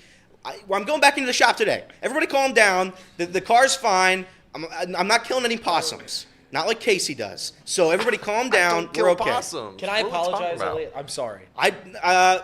It's too soon for me right now, but Okay. maybe later. Maybe later I'll forgive you. Okay. Mailbag? Mailbag. Let's go. Here we go. CC. We just got a letter. We just got a letter. We just got a letter. I wonder who it's from. Nothing like serious sports talk. This is what this show is. That's what the show All right. is. Well, Tom. today's letter, as everybody knows, you know the rules of this game. Thousands upon thousands send their letters in from classes all around the area, or all around the world, really. Yeah. Today's mailbag comes from sweet little Tony from Mrs. Soprano's class. So Tony just turned 8 years old and is a lifelong Jets fan. He says his dad hasn't smiled in 15 years because of the Jets. He says they're a disgrace. Tony is wondering if the career of Zach Wilson will be over after this season. And will he be alive, again, he's 8 years old, to ever see a Jets world championship? Little Tony from Mrs. Soprano's class. Did Zach Wilson play better than Justin Herbert last night? You know what? Robert Saleh said last night, he was asked about it, the head coach of the Jets. He said, look, was this kid's worst game? He said, not a chance. He said, I thought he did some really good things. But when I turned it on to watch it, and I asked Casey if he watched it, we were the first two in this morning, and I said to him, I mean, it's impossible to watch. And if you saw any of the comments made by Garrett Wilson and the tight end Conklin and some of these guys, I mean, they don't want to rip Wilson because I think he's earned a certain level of respect from some of the guys in the locker room this year that he clearly did not have last year. Right. I think they look at this guy and that he is getting better. But my Lord, it's a shame because their defense is a championship level defense. It's very, very good. It's very, very good. I mean, they've got. You're right. It's championship level, no doubt about it. But I didn't watch a whole lot of Monday Night Football. I'm just literally looking at the box score. But it looked like Zach Wilson might have. Did he play better than? I mean, I know obviously. Well, he fumbled So- twice. He didn't throw a pick. He fumbled twice. His completion percentage is pretty good. Threw for what, 263 yards? 270 yards, 70 completed yards. 34 passes. Yeah. Got sacked 8 times, but I mean, like Justin Herbert threw for 130 yards. Sacked 8 times. Yeah. That's the big thing. And I talked about this before the season started. That Jets offensive line is miserable. And I know they've got injuries, but there was no depth there to begin with. And they are all injury prone. So I don't really blame Zach Wilson for this game. You cannot tell me that you can win a football game being sacked 8 times unless you're Joe Burrow. And unless you're Joe Burrow. He got sacked 9 times. Hey, that caveat. That's all. Zach Wilson's a bad quarterback. I mean, what are we doing right now? Are we trying to justify the play of Zach Wilson? The Jets have done historical things on offense in the wrong direction. Yeah. He's a disgusting quarterback. We all know he's garbage. The Jets are in this spot because they thought they had a franchise quarterback. And to be fair to the Jets, they thought they had their solution, and they did have it. If and Aaron he got Rodgers hurt. is playing this game, they lose anyways. No, that's a ridiculous statement to make. No, because they were so horrible on offense. They had penalty after penalty, giving up sack after sack. And you don't think that has anything to do with the quarterback? I mean, it has a little bit to do with it, but I'm telling you, the whole offense in general is a disaster. He is right to a point. Alan Lazard was dropping passes yesterday. C.J. Uzomah was dropping passes. But again, all of this stems from the fact that their quarterback can't throw balls. And he is a bad quarterback. This is the worst quarterback in the NFL. It's not good. Yeah, I mean, what are we arguing? I'm answering the question. You're not asking the question. Tony. You're right. I'm answering the question from Tony Soprano. Tony from Mrs. Soprano's Sorry, class. so I was. You're right. Clean it up over there. I forgot the bit. I forgot the bit. And yeah, I do. After this season, this will be the end of Zach Wilson. There will be no more Zach Wilson in the National Football League. He will take his talents to the CFL if he's good enough there. I think Zach Collaros is still better. But if he wants to go over there, play for the God knows whoever they have, then fine by me. But he's done in the NFL. Literally the only reason Zach Wilson still exists is because they just they just assumed, hey, let's at least try to massage this chance of a number 2 pick or whatever he was. I think he was the 2nd pick. And maybe if he sits behind Aaron Rodgers and watches Aaron play for a year, maybe 2 years with Aaron, maybe, just maybe, he can figure it out. If they would have known, if you would have told the Jets general management and or Robert Saleh before the season started that Aaron Rodgers was going to get hurt in the first game, do we think they were going to sit around and be like, oh, we're good with Zach Wilson. We'll contend with him? No, they would have got rid of Zach Wilson and found somebody new. Well, they should have kept Mike White. Now they're stuck. Well, I mean, Mike White's not going to the Pro Bowl, but he had some good games. Yeah. He at least kept things competitive. And the other thing Casey fails to mention is that when you're an offensive unit, it behooves you to have a good defense. They have the best defense you could say in the NFL. That should help the offense tremendously. The reason that Justin Herbert didn't play as well as Zach Wilson is because Justin Herbert just so happened to play against the Jets defense. I would hate to watch practice ones versus ones with the Jets and the Jets offense versus the Jets defense. The Jets offense probably doesn't even get a chance to practice. They probably say, "Hey guys, this is over. This is basically a murder out here. Let's let Zach Wilson go against the twos." Yeah, the key thing there is you said the offense. That's what I'm telling you guys. The offense is the worst offense in the entire NFL. Because of their quarterback. But Zach Wilson is not the sole reason why they lost. It's the whole offensive unit is horrible. I agree with you on that. I mean, nobody would be able – I'm not going to say nobody, but, I mean, that offensive line, 8 sacks? I mean – what are you guys going to say? It's brutal. Can we at least say this then? Maybe the both of you. I don't know if I'm going to rope Tom in this, but definitely Casey. If Aaron Rodgers comes back on a torn Achilles and they start winning football games again, are you going to sit there and put your hand up and say I was completely wrong? No, because Zach they're Wilson over the last right 2 years is 9-8 as a so we're going to change our mind. So No, You're going to sit here and say that the only reason they're not winning football games is because their offense is because their whole offense is bad. You put Aaron Rodgers back there, they start winning games. Now it's like, well, I mean, they won 4 games. Like, it's either yes or no for me. You can't sit here and say that Zach Wilson isn't the sole reason. You replace just him on the offense, and then all of a sudden they start scoring points again. Did you watch the game last night? Did you watch the game? Yes, I watched it from start to finish. There's no way Aaron Rodgers with a torn Achilles would be able to. I mean, that line got him injured 3 plays into Yes. See, Tom, like Aaron Rodgers with a torn Achilles wouldn't have been able to do anything. No shit. If you took, I got a question here. Just saying, Aaron Rodgers, non-torn Achilles. You're telling me they score what? 6 points? They maybe score 13. I mean, Does he fumble all over the yard and allow the Chargers get into positive field position? Dude, the reason why No, he Zach didn't. Wilson Dude. even fumbled the ball is because his offensive line Right. collapsed on top of him. What are you talking about duded right you. now? Right. What are you talking about? Zach Wilson as the starting quarterback over the last. I few mean, I years is can't. 9-4. Casey's out here. He's got the torch for Zach Wilson. It's 9-8. one. It's one of the I'm all-time not trying moments of to. Chatterbox You're Sports. making it sound like that's the sole reason. It is. I'm telling you, it is not. They weren't Okay. able to run the ball. They can't catch worth a damn, and they can't protect their quarterback. Because- regardless who's back there. Because- So you think Aaron Rodgers makes that much of a difference? I Yes, hate I to do. tell you, the whole freaking offensive unit is going to let Aaron Rodgers down. The bottom line is, I think they would play a little bit better with would. Rodgers back there, just from a strictly adrenaline and morale standpoint. That I he agree is with. going to come back. But any quarterback that gets sacked Crazy. 8 times and hit 17 times, I mean, can Rodgers do better? Rodgers is a Hall of Famer, 3-time MVP, whatever he is. I mean, he's probably one of the few guys that can make it a little bit better. But he's a human being, and he's what, almost 40? He's over. He is 40, right? Guys. I mean, we see 3 plays into the season. This guy's running for his life and tears up his Achilles. All right, do we have David Kaplan yet? No, we do not. Not yet. I mean, you guys sit here and act like that quarterbacks don't also pretty much, to a certain extent, influence the offensive play calls and also influence checks at the line, protection at He the can, line. true. All of these things are things that quarterbacks do. Good quarterbacks do.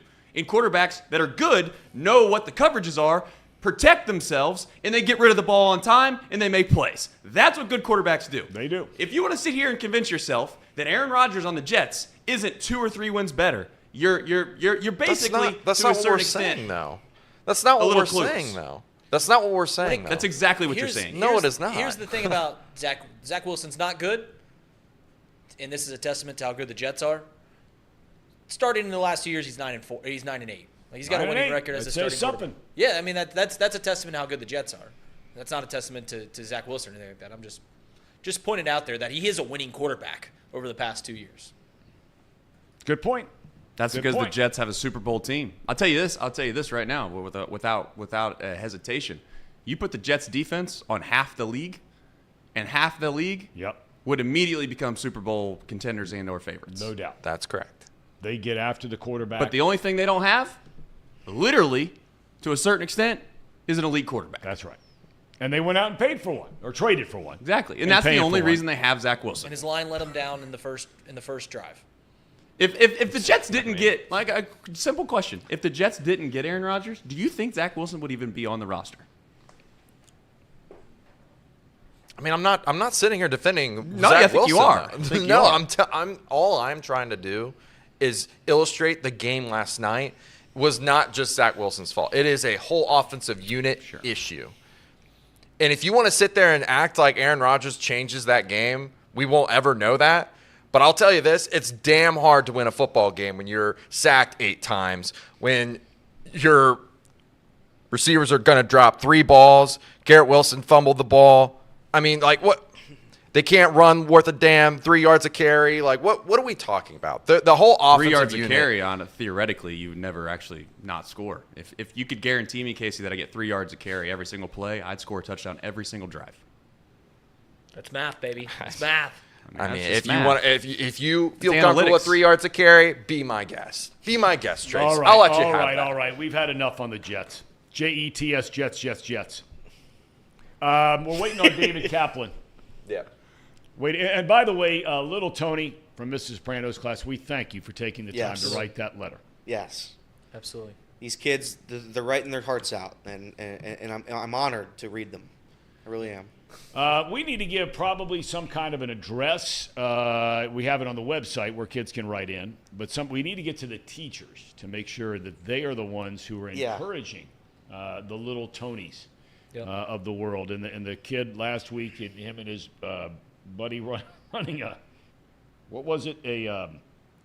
Some kind of cheating operation inside the classroom. Yeah, I believe it was little Yadier, From Miss Molina's? from Miss Molina's class. Oh my gosh. And yeah, so that's what was happening. I believe they were running some sort of elaborate cheating ring in their school, but they got through it. So at the end of the day, Speaking of Molina's and cheating, you remember when Yadier Molina blocked a ball and the ball stuck to his chest Oh, yeah. protector?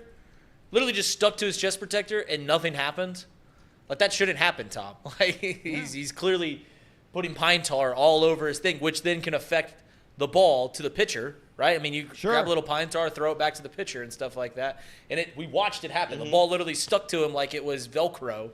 And the ump didn't make them change chest protectors. Nothing happened. They just played the game and carried on. Tell you what, Cardinals are going to be a team to watch. There are a lot of interesting stories coming out of this general managers meetings in Major League Baseball that begin today, as we mentioned, in Arizona.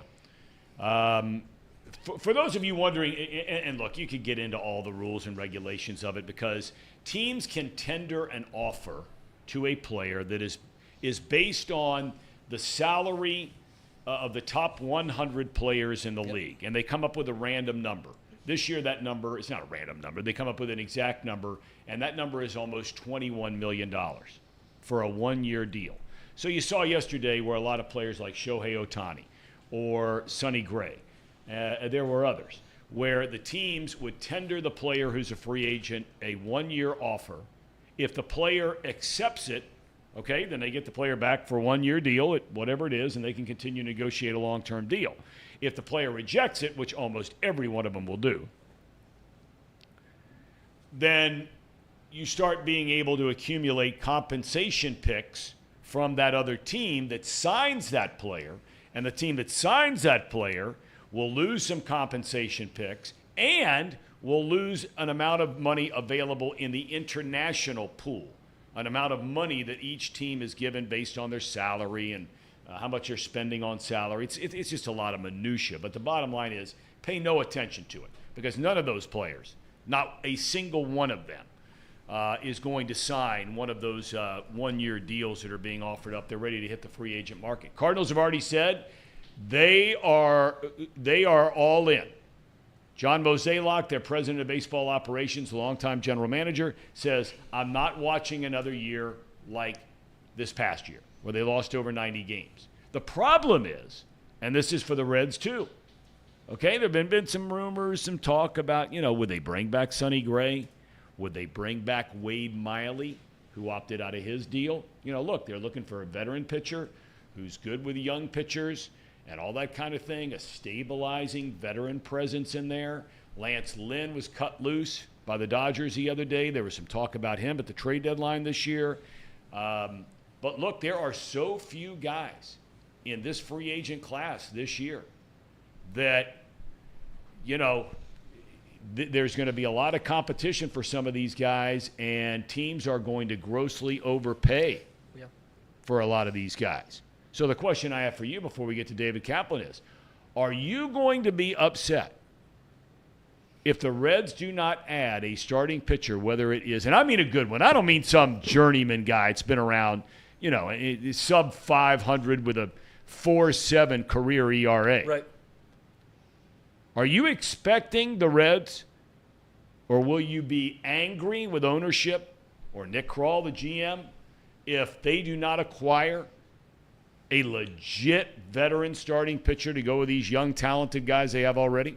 I was going to say personally, Tom, I think the Reds should personally, you don't care. I think the Reds should absolutely not. Why do I look to you when we start this? You're a baseball guy. That's what I'm wondering, Tom. You keep coming over to me for the Reds fans. Elliot, please. Yeah, I'll be upset. Your payroll is essentially, it's what, $10 million? I mean, I don't even know how much money. $30 million is what we're at. Spend some money. Get a veteran starter. Get a veteran relief pitcher. Get a power bat in the outfield. Yes, I will be furious if Nick Kroll in the Reds front office don't make a move. I think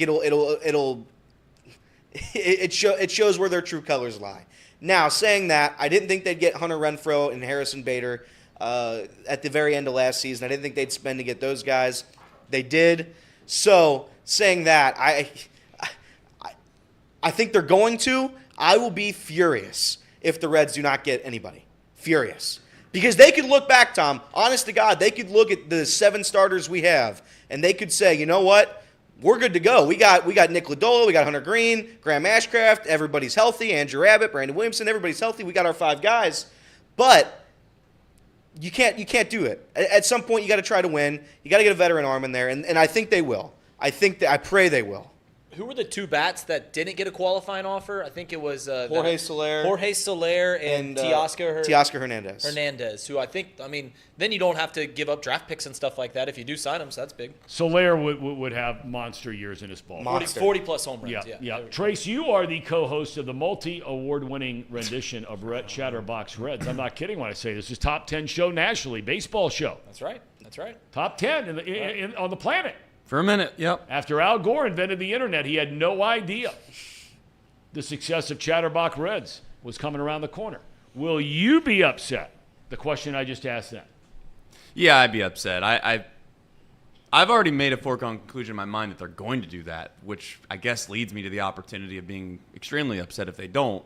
They're going to spend some money. The question is are they going to spend it in the right places? And I know Elliott and many people might say, well, they got 7 starters that you could say that they could go into next year and feel somewhat confident in. Well, I'd also say that all 7 of those guys have proven at some point that there's a reason as to why we're still talking about possibly adding a starter. So I don't think it's a question of whether or not they will. It's a matter of who they're going to go get. And I've said it many times, Tom. This ownership group has spent money in the past. They've just made mistakes when they've spent it. So I'm hopeful that Nick Krall will help them spend it in the right places now. So when you say they've spent money poorly, I mean, we could look at Mike Moustakas for an example, right? Yep, that's one. Okay. Homer Bailey. What's that? Homer Bailey is much. I mean, I'm not trying to crush the guy, but just saying it's not a really good spin. But they gave big money to Votto. Yeah, and I think that's a fair argument some may make about the Votto situation. I think that's actually good money spent because ultimately, point is the way that I look at it is, would you be able to say that more than half the league would take that deal if you offered it to them? And without question, more than half the league would say. It was one money well spent, for sure. But you could also make the case, and I think fairly, that should a franchise, if they're going to be in the financial strains that the Reds might find themselves in, should they spend that much money on a position like first base where you could argue that you might be able to go out and find it's a bigger depth pool is what I'm getting at, right, at first base. You can find more and more quality first basemen than you can a perennial shortstop or a elite level ace. I'm not downplaying what Joey Votto was, and he shouldn't have got paid. Joey Votto was a great contract. But you could also argue why it wasn't in a very, very weird semantical way. And Shogo Akiyama was a failure as well. So there's a bunch of contracts. Yeah, and I don't know if Shogo set him back, but you can't. I just like. But here's my thing. He didn't set him back. He didn't make enough money to set him back. He made good money. He didn't make stupid money. He didn't make stupid money. No. But at some point, the Reds have to spend, and when those contracts fail, because there's a lot of contracts in Major League Baseball that fail, you can't give up. You can't abandon ship because 2 contracts didn't work out. And that's what the Reds have done the past 5 seasons. Is when times get tough, you forfeit and you go all in on a rebuild. They've rebuilt 3 times in 6 years. That's where they are. And this time it's working. The third time's the charm. We'll see. We'll see. As of right now, it's trending right. As of right now, it's good. But Tom just said it. The Cardinals are going to be good next season. This fluke year by the Cardinals, you bet your ass that the Cardinals are going to be good next year. Not the Colts. My God, the Cubs. Yeah, the Cubs are going to be good next year. Yeah. So the Brewers are dead. The Pirates are frisky. I wouldn't say they're good, but they're certainly frisky. They're competitive. It's still a tough division. The Pirates are better than the Cardinals. The Pirates are a step behind the Reds in a step. Like they are. They're the Pirates. They're never going to be anything. They're the Pirates. They're the Pirates. I mean, they're not going anywhere ever. They have ownership. If you think the ownership here, if people get on the ownership here, I mean, the ownership here is demonstrated multiple times. I'm not saying it's the best ownership, but they have proven multiple times over the length of this ownership group. Now they have more losses and wins. They've had some terrible teams, teams, but they've also stepped up on some years and said, all right, we're going to go for it. As a small market team, the Pirates will never do that. Never. Now, here's a name that I keep coming back to, and it's brought up again in the chat. We've learned a lot about the other side of the story. As Harry Carey used to say to me all the time, Thomas, don't ever forget, there are 3 sides to every story. Your side, my side, and the truth. Trevor Bauer. Now, all of a sudden, he I don't wasn't know, allowed Tom. to, lay out all of this stuff because he was prevented from doing so. And now he has stepped up and he's laid it all out there for the world to see. At least his version or his side of this story. And really, when you sit down and you go back to the accusations, and I'm in no form or fashion standing up for Trevor Bauer and saying he's some good guy or whatever. I have no idea what he is. I don't know. But I do know that he was able to share, at least from his point of view, and these weren't like made up stuff where it's hearsay stuff. He's got like pictures of texts and all that kind of stuff back and forth of some of the things that went on, which he was not allowed to do. So again, I'm not defending him. But would you be angry with the Reds if they said, you know what, we're not going to trade any prospects? I doubt that the same rules apply from a compensation pick. They can't. If you sign a guy who's coming over from Japan, which he is, right? Yep. Would you be in favor or vehemently against or somewhere in between the Reds signing Trevor Bauer? If Trevor Bauer is going to be on the open market, then yeah, the Reds should absolutely be on him. He's already had success here. He's going to get a discounted rate for the pitcher that he was. So he's absolutely someone the Reds should go after. It would be the price. I would look at the price because these allegations he has, he's beaten them as of right now. But whenever these things happen, I am concerned that another one will pop up, and then you lose your pitcher after you just paid him again. So I would do it. I would be cautious, but I would do it at this moment if he were available. I wouldn't do it for a ton of money. If it was sub $10 million, I'd probably do it. Trace? I mean, I don't know if you know anything about X.com, Tom, but there was a point in the season last year where the Cincinnati Reds needed starting pitching. There was a guy pitching overseas that was throwing the ball really, really well, and I suggested that the Reds should think about it, and I got crushed for it. I was called everything under the sun. Turns out the guy, so far at least, has been innocent. And at this point in this country, it feels like we're in a position where nobody wants to stick their neck out and I don't want to say do the right thing, but do what you would want someone else to do for you if you were in the same spot, especially if you were innocent. And for whatever reason, corporate America seems to be behind the eight ball on that. But you know what? Whoever does sign Trevor Bauer, it'll be a lightning rod situation, and you're going to split the fan base. Some are going to think that it's ridiculous and terrible, and some are going to think that it's great. But just like if Deshaun Watson goes to Cleveland and wins a Super Bowl there, same thing with Trevor Bauer. And I'm not comparing the two because I think that Deshaun Watson is much, much different than Trevor Bauer personally. That's my own opinion, obviously. But if Trevor Bauer were to pitch well in any city, no one would give a damn. No one would give a damn about any of the allegations. Well, I mean, that was the next question I was going to ask. They wouldn't care, Tom. Do you think, and look, these are the things they sit around and talk about in offices, right? Corporate America, in this case, the offices of ownership in Major League Baseball team. They all have to sit around and they have to ask themselves the question, what will be the financial impact from a negative impact, if any at all? What will be the impact if we sign Trevor Bauer? If the Reds sign Trevor Bauer? They're asking themselves this question. None. And every team. Do you think you can get away with signing him in a smaller market than a bigger market? Do you think there would be fans who all of a sudden have season tickets that say, you know what, I don't believe a word of anything he said. This guy is a pig. And I'm not going to any more Reds games if they sign this guy. Do you think that there would be a significant number of people who would stop going to the Reds games compared to what potentially could be, and not everything has to come down to money, but I'm just asking you, these are money people. They're talking about money a lot. They are. Right? Yes. I mean, they are. You can say whatever you want to say, right? It's like Troy Aikman. Again, I bring up his name. I had a conversation with Jerry Jones years ago, and I walked over to Troy. We're at the Cowboys practice. I'm like, man, what a great dude. He said, dude, don't ever, ever be mistaken when you talk to these owners of any team. They are sharks in the water. If they can chew you up and spit you out and then drink your blood when they're done, every one of them will do it. Don't ever be fooled.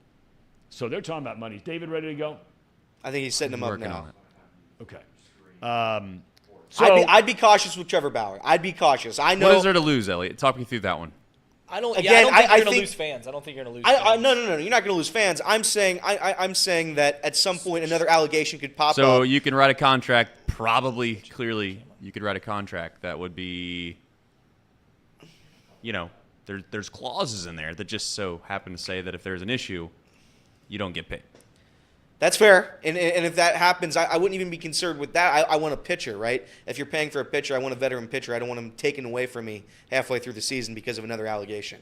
Same as an injury, though. Huh? And we'll circle back. I know. to this. It's a risk, but it's another risk. We're going to circle back to this in a minute because we got David Kaplan lined up, ESPN 1000. I mean, he's the man. He is Mr. Chicago sports, television and radio, has been forever.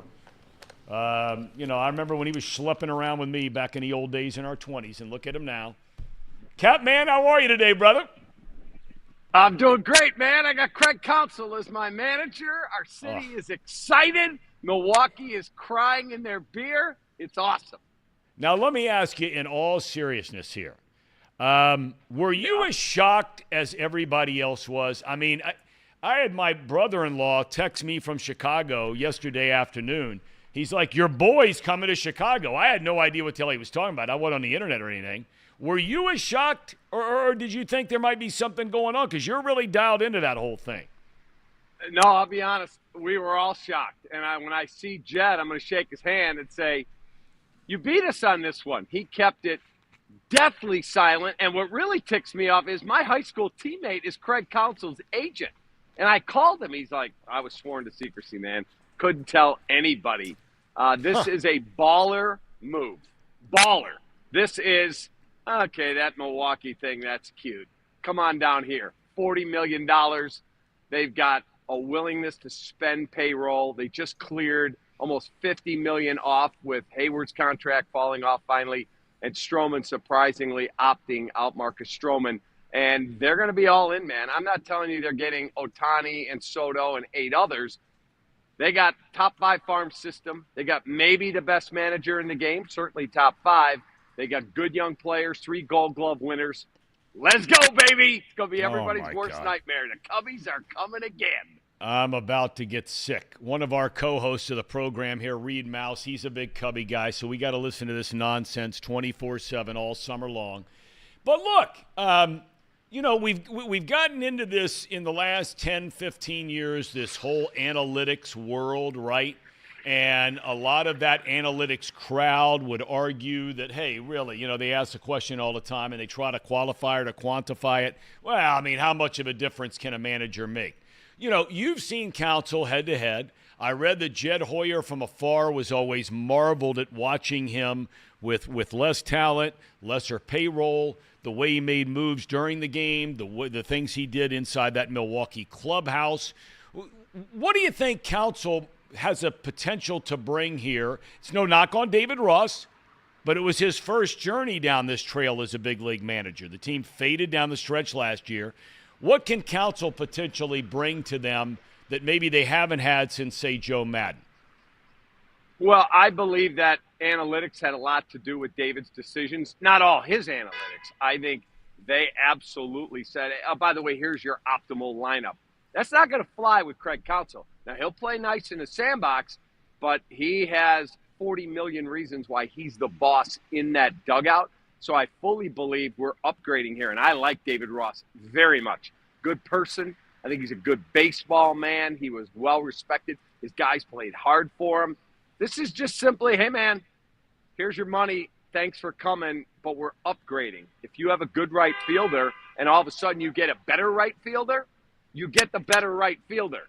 We just upgraded in a big way. He's arguably top 3 managers in baseball. Okay, now you mentioned Stroman. Okay, he's opted out of the last year. When he was healthy this year, guy was a good pitcher, right? All-star. Cody Bellinger is a free agent. So, look, Counsell's walking in the door with less than maybe an optimum roster, but you think the Cubs are going to be big-time players in a free agent market?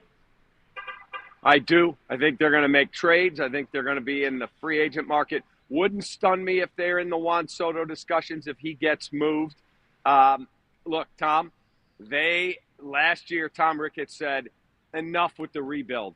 Here's the checkbook. Let's go. And that's a fact. He literally walked into Jed's office and said, yeah, that's a cute model. No, sorry. We're not trading away guys again. And they didn't trade Bellinger at the deadline. Dansby Swanson said, we're building a culture of winning in here. You cannot trade our guys away. And they fell short because they didn't add on enough at the deadline in the bullpen. And this is a big upgrade. Again, Cannelario's a free agent. Bellinger's a free agent. But they have a big-time farm system coming, and they are going to spend money. Is that Ohtani? Jesse Rogers reported today he thinks the Cubs, among people he's talking to at the GM meetings, the Cubs are the dark horse to get Ohtani. I don't think they're spending $500 million. I don't.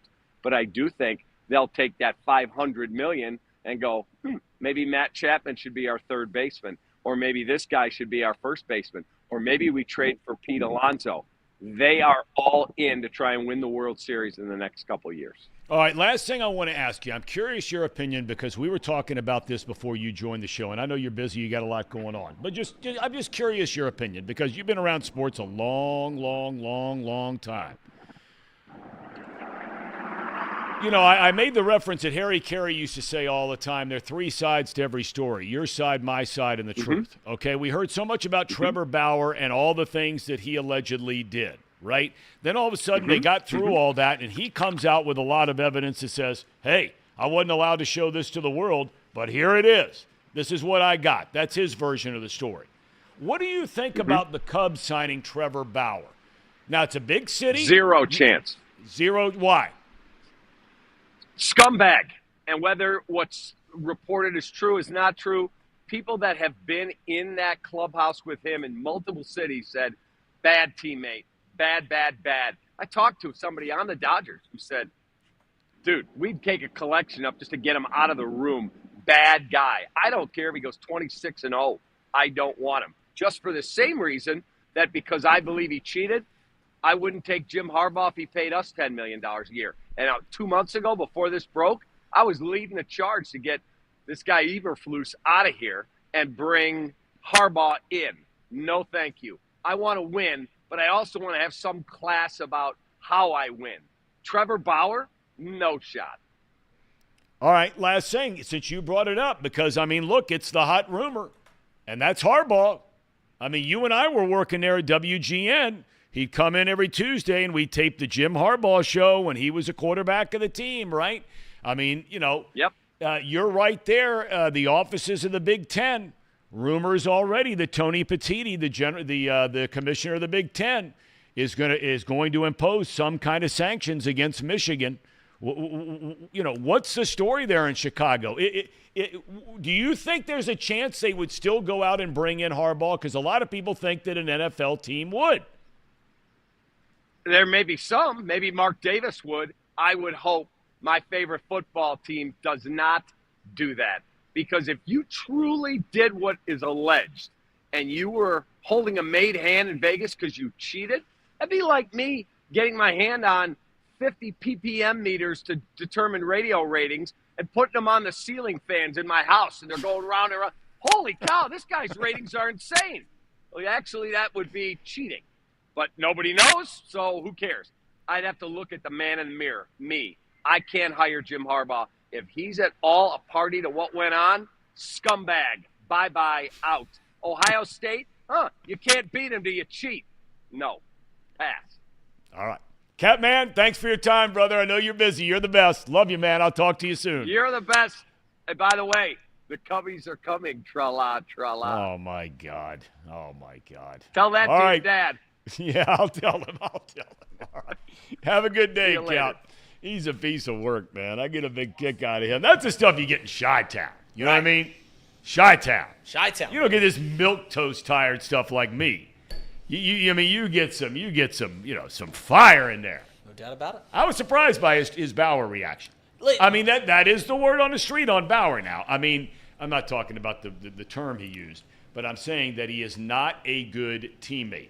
If you wanted to bring in the veteran pitcher like we've talked about that's good with young pitchers, I'm not so sure that Bauer would be that guy. But maybe, and I say maybe because I sincerely mean this, maybe after everything that he has been through in the last 3 years, where basically he has been completely blackballed by society, blackballed by Major League Baseball, and I am convinced to this day that Trevor Bauer is going to file a multi-million-dollar lawsuit against Major League Baseball, and I think he's going to win. Yeah. But that's for a different story and a different time. But that is the word on Bauer, is that he is not a good teammate. Yeah, that's what was reported about him back when he's at UCLA. That's what was reported for him in Cleveland, and he obviously just told the story about him and the Dodgers. I don't think anything really came out in Cincinnati. Listen, you asked the question earlier, Tom, if the Reds signed Trevor Bauer, would people not show up to the ballpark? In Cincinnati, I don't think he'd have that big of a problem. Truly, I don't think he'd have that big of a problem. And not to get into, politics and all those spheres, but I think you'd have a much bigger problem with Trevor Bauer playing in a city like Chicago than you would somewhere like Cincinnati. So it's as short as that. And I think part of the charm of a Reds getting Trevor Bauer as opposed to the Cubs is that you can get him in the bargain bin, right? You can get a great pitcher for cheaper. The Cubs don't have to worry about that. I mean, they just paid a manager $8 million a year. They don't have to worry about that, as where the Reds do. And Trevor Bauer also is the Reds' only Cy Young winner. So he has a history here.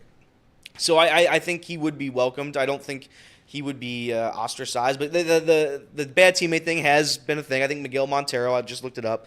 Miguel Montero had issues with him back in Cleveland. So, again, the Trevor Bauer thing, I would be very cautious if you actively pursue this guy, not because of the allegations there, but usually when one allegation comes, another follows. And that's what I'd be concerned with, that you'd be paying a guy who would not be there for the whole year because of another allegation. I'm not saying the allegations are true or not. He proved they weren't true. But if another one came up, I'm saying, either way, I don't think it's worth the hassle. Okay. If you get him for cheap, Tom, you get him. Okay. But if you don't, I'd move on. All right.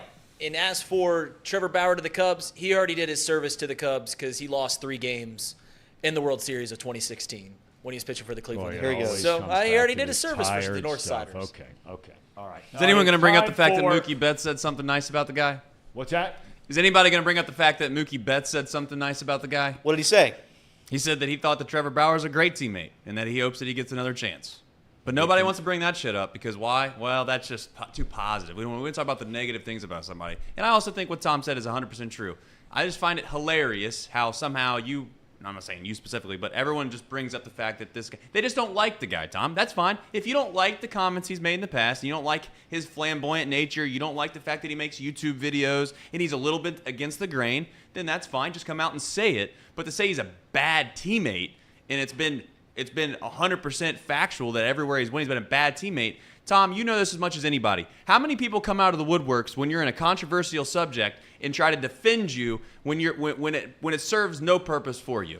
How many teammates in Major League Baseball are going to come out and say, yeah, you know what? I like Trevor. I really enjoyed Trevor when he's got all these allegations against him. That's right. Like, take your head out of the sand for half a second and just think to yourself, maybe, just maybe, some people are protecting themselves. And you know what I hope? I don't know why I've turned into a Trevor Bauer fanboy at this point because I'm not trying to be that. But it's like no one ever deserves a second chance, and you can't change as a person in this country anymore. It's impossible. It's impossible. The guy went through hell and back, and now all of a sudden he's just going to be a bad guy forever, and he can't go and possibly help win football. I hope he goes somewhere, and I hope he pitches his ass off. The bad teammate allegations, to be clear, came before the other allegations. Right. That was dating all the way back to UCLA. Yes. That was 2019 when he was traded. And do you think? And I know personally, back when I was in my 20s, there was times when I was a douchebag. So if you want to go back through your life and think to yourself that you are just the greatest person of all time, and you can't change, then I guess that's a you thing, and congratulations to you. Listen, not specifically you, but that's your thought process. Last point here, and then we're getting into buy or sell. Okay, last point I was going to say was, I said it earlier, is that if Trevor Bauer is available to play, the Reds should absolutely be calling him up. Because that is a guy that has had history here. He's had success here, and you're going to get him for much cheaper than he's worth. He is absolutely a guy that the Reds should go after. But for other teams, I don't know. Okay. All right. Let's get to buy or sell. Are we ready? You got the buttons ready to go, Casey? Buy, buy, buy! Sell. Nice. Okay, here we go. Let's go. Lay it out there, Reed Mouse. Let's do it. All right. Buy or sell, Tom. First one is talked about the best division in football. That is the AFC North. Buying or selling, the AFC North will have 3 postseason teams. Tom, you buying or selling that? Hit buy. Buy. There it is right there. It will be the Ravens, Bengalis, and Brownies. All right. He's saying there's going to be three postseason teams. He's buying that. Ellie, you buying or selling? I'm buying all the way. I think the Browns win this division. I think the Ravens come in second. I think the Bengals come in third. I think people are negating the old Pittsburgh Steelers a little bit too much. I don't know who the 3 teams are going to be, but I think this is absolutely a buy. You look at the current slate of the AFC North, or the AFC as a whole, and when the Bengals are sitting at 5-3 and are in last place, when you're looking at the current every other playoff team, I think the AFC North's going to get 3 teams, no doubt about it. Casey, Trace, buying or selling? A buy for everything that's already really been said. I don't want to make those statements. Yeah, I'm with you. I'm buying this. I think that the AFC North is the best team or best division in football right now, and it's not even close. So I think it's probably going to be Ravens, Browns, Bengals. Agree with Casey. All right, so we got 2 more AFC North things. We'll end with that. But before we get there, I think one of the best stories from this past weekend, and really one of the best stories in the NFL this year, is the resurgence of a Josh Dobbs, who has played. I know he hasn't won a whole lot of games, but he goes into Minnesota and wins a game in his first thing. Can Josh Dobbs carry the Vikes to the postseason? Elliot, you buying or selling that Josh Dobbs can get Minnesota into the postseason? Yesterday or a couple weeks ago, I would have said no. Today, I say yes. I think the NFC again bad. It's just bad everywhere you look. The Lions and the Vikings have the North. The South, it's going to be one team, probably the Saints. In the East, it's Eagles, Cowboys. In the West, it's going to be 49ers, Seahawks. That's your 7. So I think Vikings get in, and I don't think it's going to be close. I think there's going to be the top 7, and then there's going to be the bottom. After starting 1-4, the Vikings have won 4 consecutive games, one with Josh Dobbs, who he doesn't even know who the hell he was throwing to, Tom. That's right. Didn't even know their name. Didn't know their names. Was just tossing them down. That's right. I'm buying that Josh Dobbs can get the Vikings in the postseason in the NFC. Hit the same button again. Buy. I'm in. Trace, Casey. I'll tell you what, I'm all the way in on that. I think I'm buying this. Justin Jefferson, Justin Jefferson's coming back, and you look at the next 4 games. It's Saints, which is tough, but then the Broncos, Bears, and Raiders. And then they play the Bengals, Lions, and Packers in the Lions game. I think you can probably find 4 or 5 wins out of that, so I'm buying. This is a tough one. I'll sell, just to be contrarian. Wow. I think that it's I think it's close. It is close. It's close, and I think that they're – I mean, as much as we want to sit here and suggest that perhaps that they've figured it out, this, that, and the nature, but the truth is they're also one play away from having literally no quarterback again. And if that happens, then it's clearly they're going to be in a position where they're probably not going to be favored for the rest of the year. Maybe you could argue they might be favored twice. Yep. So I will – that's probably even money, I would think, if that was if that was in the Betfred Sportsbook. I agree with that. Fair enough. Okay. All right. We'll go to this one. I think this was a question. Did you buy or sell that one, Elliot? Okay, I want to make sure. I want to make sure. We got a lot going on here. All right, go ahead. We're just swiping, Tom. All right, go buying ahead. Things left and right. This is a question proposed by the boss, Trace. He says, are the Steelers the worst 5-win team in the NFL? There's currently 15 teams in the NFL with 5 wins. Are the Steelers the worst, Tom? Are you buying or selling that they are the worst, I guess? I'm selling. Sell. For sure. I mean, they have – you look at some of these other 5-win teams out there, Minnesota, we were just talking about, New Orleans, some of these other teams. They do not have something that you can just hang your hat on.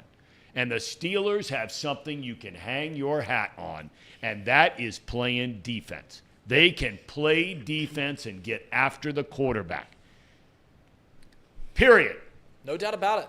You don't watch the offense, though. Well, I'm not arguing that, but I'm saying, they're terrible on offense. They have so far been terrible. But going back to what you said, last week, something happens in the fourth quarter to Kenny Pickett. He stinks a joint up for 3 quarters. Looks terrible. And then all of a sudden, the defense keeps him in it. He makes a few plays, touchdown drive near the end. They win 16-10. Right? They just seem, every time you look up at the scoreboard at the end of the game, you're like, oh, the Steelers scored more points than us. They won another game. Exactly right. There's something That's magical right. about it. All right. We'll go to this side of the room. You buying or selling that the Steelers are the worst 5-win team in the National Football League?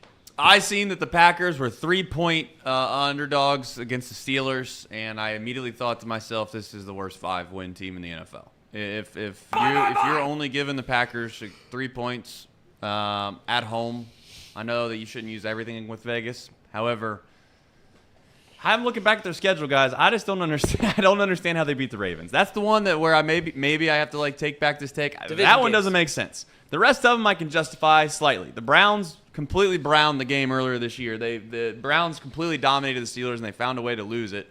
And then obviously you have the Raiders with McDaniels. They got slaughtered by the Texans. They somehow beat the Ravens. Can't figure that one out. Then they played the lowly Rams. They got beat by the Jags, and then they snuck by the Titans last week. I would say they are the worst 5-win team. Okay. Case? Man, this one's tough for me because I think their defense is phenomenal. It's about how much you really truly believe in their offense. And if I'm looking at all the other 5-win teams, I have to agree. I think this is the worst 5-win team. I'm buying this. The Saints, I think they could figure it out. They have a really great defense, but I think that offensively that, they got Alvin Kamara still. They got Michael Thomas, Olave, Derek Carr. Whether you like him or not, he can ball out from time to time. I don't think Pittsburgh can do that. I don't think that they can have these one-off games that just wow you. Okay. So. Elliot? Yeah, if you look at the 3 5-win teams, I'm looking at it's the Steelers, it's the Saints, and it's the Vikings. The Vikings, I would say, are worse. So I for that reason alone, I think the Vikings are the worst team. Is Josh Dobbs better than Kenny Pickett? He absolutely is. I would absolutely rather have Josh Dobbs. Well, the Steelers let him walk out the door. That's true. They got rid of him. Let's not forget that. That's where he played. I'm as for me, listen, I'm selling this because I'm looking at the Steelers. They play in the best division in football, and I've never felt more confident about something than saying the Steelers are a 9-8 football team. Like they're going to go exactly 9-8 this year, and if you're doing that in the best division in football, there's no way you're the worst team. I think the Saints are worse. I think the Vikings are worse. I think the Cowboys are worse. I'm just kidding about that one. But Cowboys are similar. They have obviously a way better quarterback and better options as well on the offensive side. But they're very similar. Defensive-laden team. I can see the Steelers finishing better than the Browns. I know that might be a little crazy, but I just think that the Steelers, just like I said, there's something about that jersey. Yep. Something about playing in Heinz Field that coach. You play this just drudge of a game that looks just disgusting, and you're like, we've held their offense to nothing. Then the clock ticks to 0, and you look up at the scoreboard, and you're like, oh, the Steelers beat us. What the hell happened? That's right. And I don't know what it is about them, but they just do that. So I'm selling that they're the worst team in football. Sell. Sell. Then the last question also stays in the AFC North. Tom, is anybody playing better than the Ravens? The Ravens are the best team in the league. Are you buying or selling them? I am buy. All right. I mean, they've had a ton of injuries, and they just keep on rolling. Again, that's another team, not to the extent historically of the Steelers, but over the last 25 years, you put on that jersey and something happens. They've got it going on. No doubt. They're very, very well coached. They overcome injuries. They're able to change the way they play due to those injuries over the course of the year. Absolutely. Right now, if I were a betting man to bet one team to win the Super Bowl, I would bet on the Baltimore Ravens. If Lamar Jackson is healthy, so that is a buy. Yeah, I'll come. You want to go, Ellie? I was going to go. I'm going to sell that. They are not the best team in the league. The Philadelphia Eagles are the best team in the league. Who? The Philadelphia Eagles. Okay. They are the best team. They are the best team in the NFL. And that's based on the record. That's based on the talent they have on the offensive side of the football. I think Lamar Jackson should be considered the front runner for the MVP this season. Without Lamar Jackson, that team stinks. They have no receivers, absolutely none. Odell Beckham Jr. is going back to that Titans game. Well, it's crazy. It's crazy. Lamar just has nobody to throw to. Did you have money on that game? He has What do you think? Yeah, of course I did. Mark Andrews is literally the only person they have. So yeah, I'd be concerned a little bit that eventually down the stretch, when you need a ball to be caught, you're not going to have that with Rashad Bateman. That's no disrespect, but I'm just telling you how it is. They don't have a lot of weapons in the receiving game, and they've got Gus Edwards leading the way on the running back position. But I think they're good. I think they're damn good. Not the best team in the league. Yeah, when I look at I am buying this at this very moment because when you look around the league, and I think the Eagles are playing incredible football right now. I think the Chiefs have left a little to be desired, but they still have the best record in the AFC, tied along with the Ravens. But the Ravens, they lead the league in point differential. They've beaten multiple good teams. They beat the Bengals, who have 5 wins now. They beat the Browns, who have 5 wins. They beat the Lions and the Seahawks, all winning teams. When Lamar Jackson's on the field, this Ravens team is as complete as it gets. They can run the ball, and I think Lamar Jackson is underrated as a thrower. And, yeah, there are some concerns, as Elliott keeps bringing up, about the weapons, and they're actively trying to get better in the draft. They're signing Odell Beckham. They're trying to put the proper pieces around Lamar so that they win. When Lamar Jackson's on that field, they're the best team in the league, and it's showing. I mean, they've scored 30 points in 3 consecutive games and blown out almost every single team. So, I think they're the best team in the NFL at this very moment. All right. If they won a Super Bowl, would that shut up all the Lamar haters? Well, yeah, that's the thing is I don't think that Lamar gets enough. Like, Lamar hasn't succeeded a lot in the postseason. He has 1 playoff win against a bad Titans team.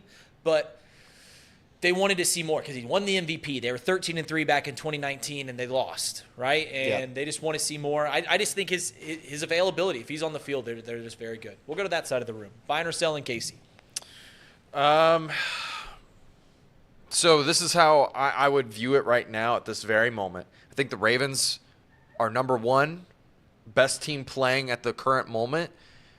But I genuinely, and this is not a homer take, there's stats and statistics to back this up. The last 3 weeks, the Bengals have been playing phenomenally. What are we doing?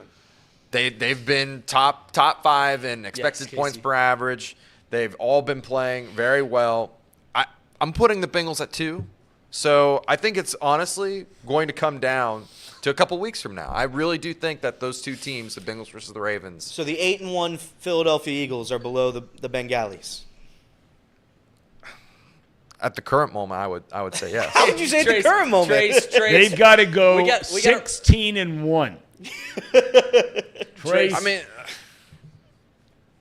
no, I actually, before Casey said that, I was going to say, you could make the argument that it's so close that the Ravens, I'm not buying as someone that has defended the Browns in this room a lot, I'm not buying the Elliott Browns are going to win the North type talk. However, I could easily make the case that the Ravens aren't the best team in their own division.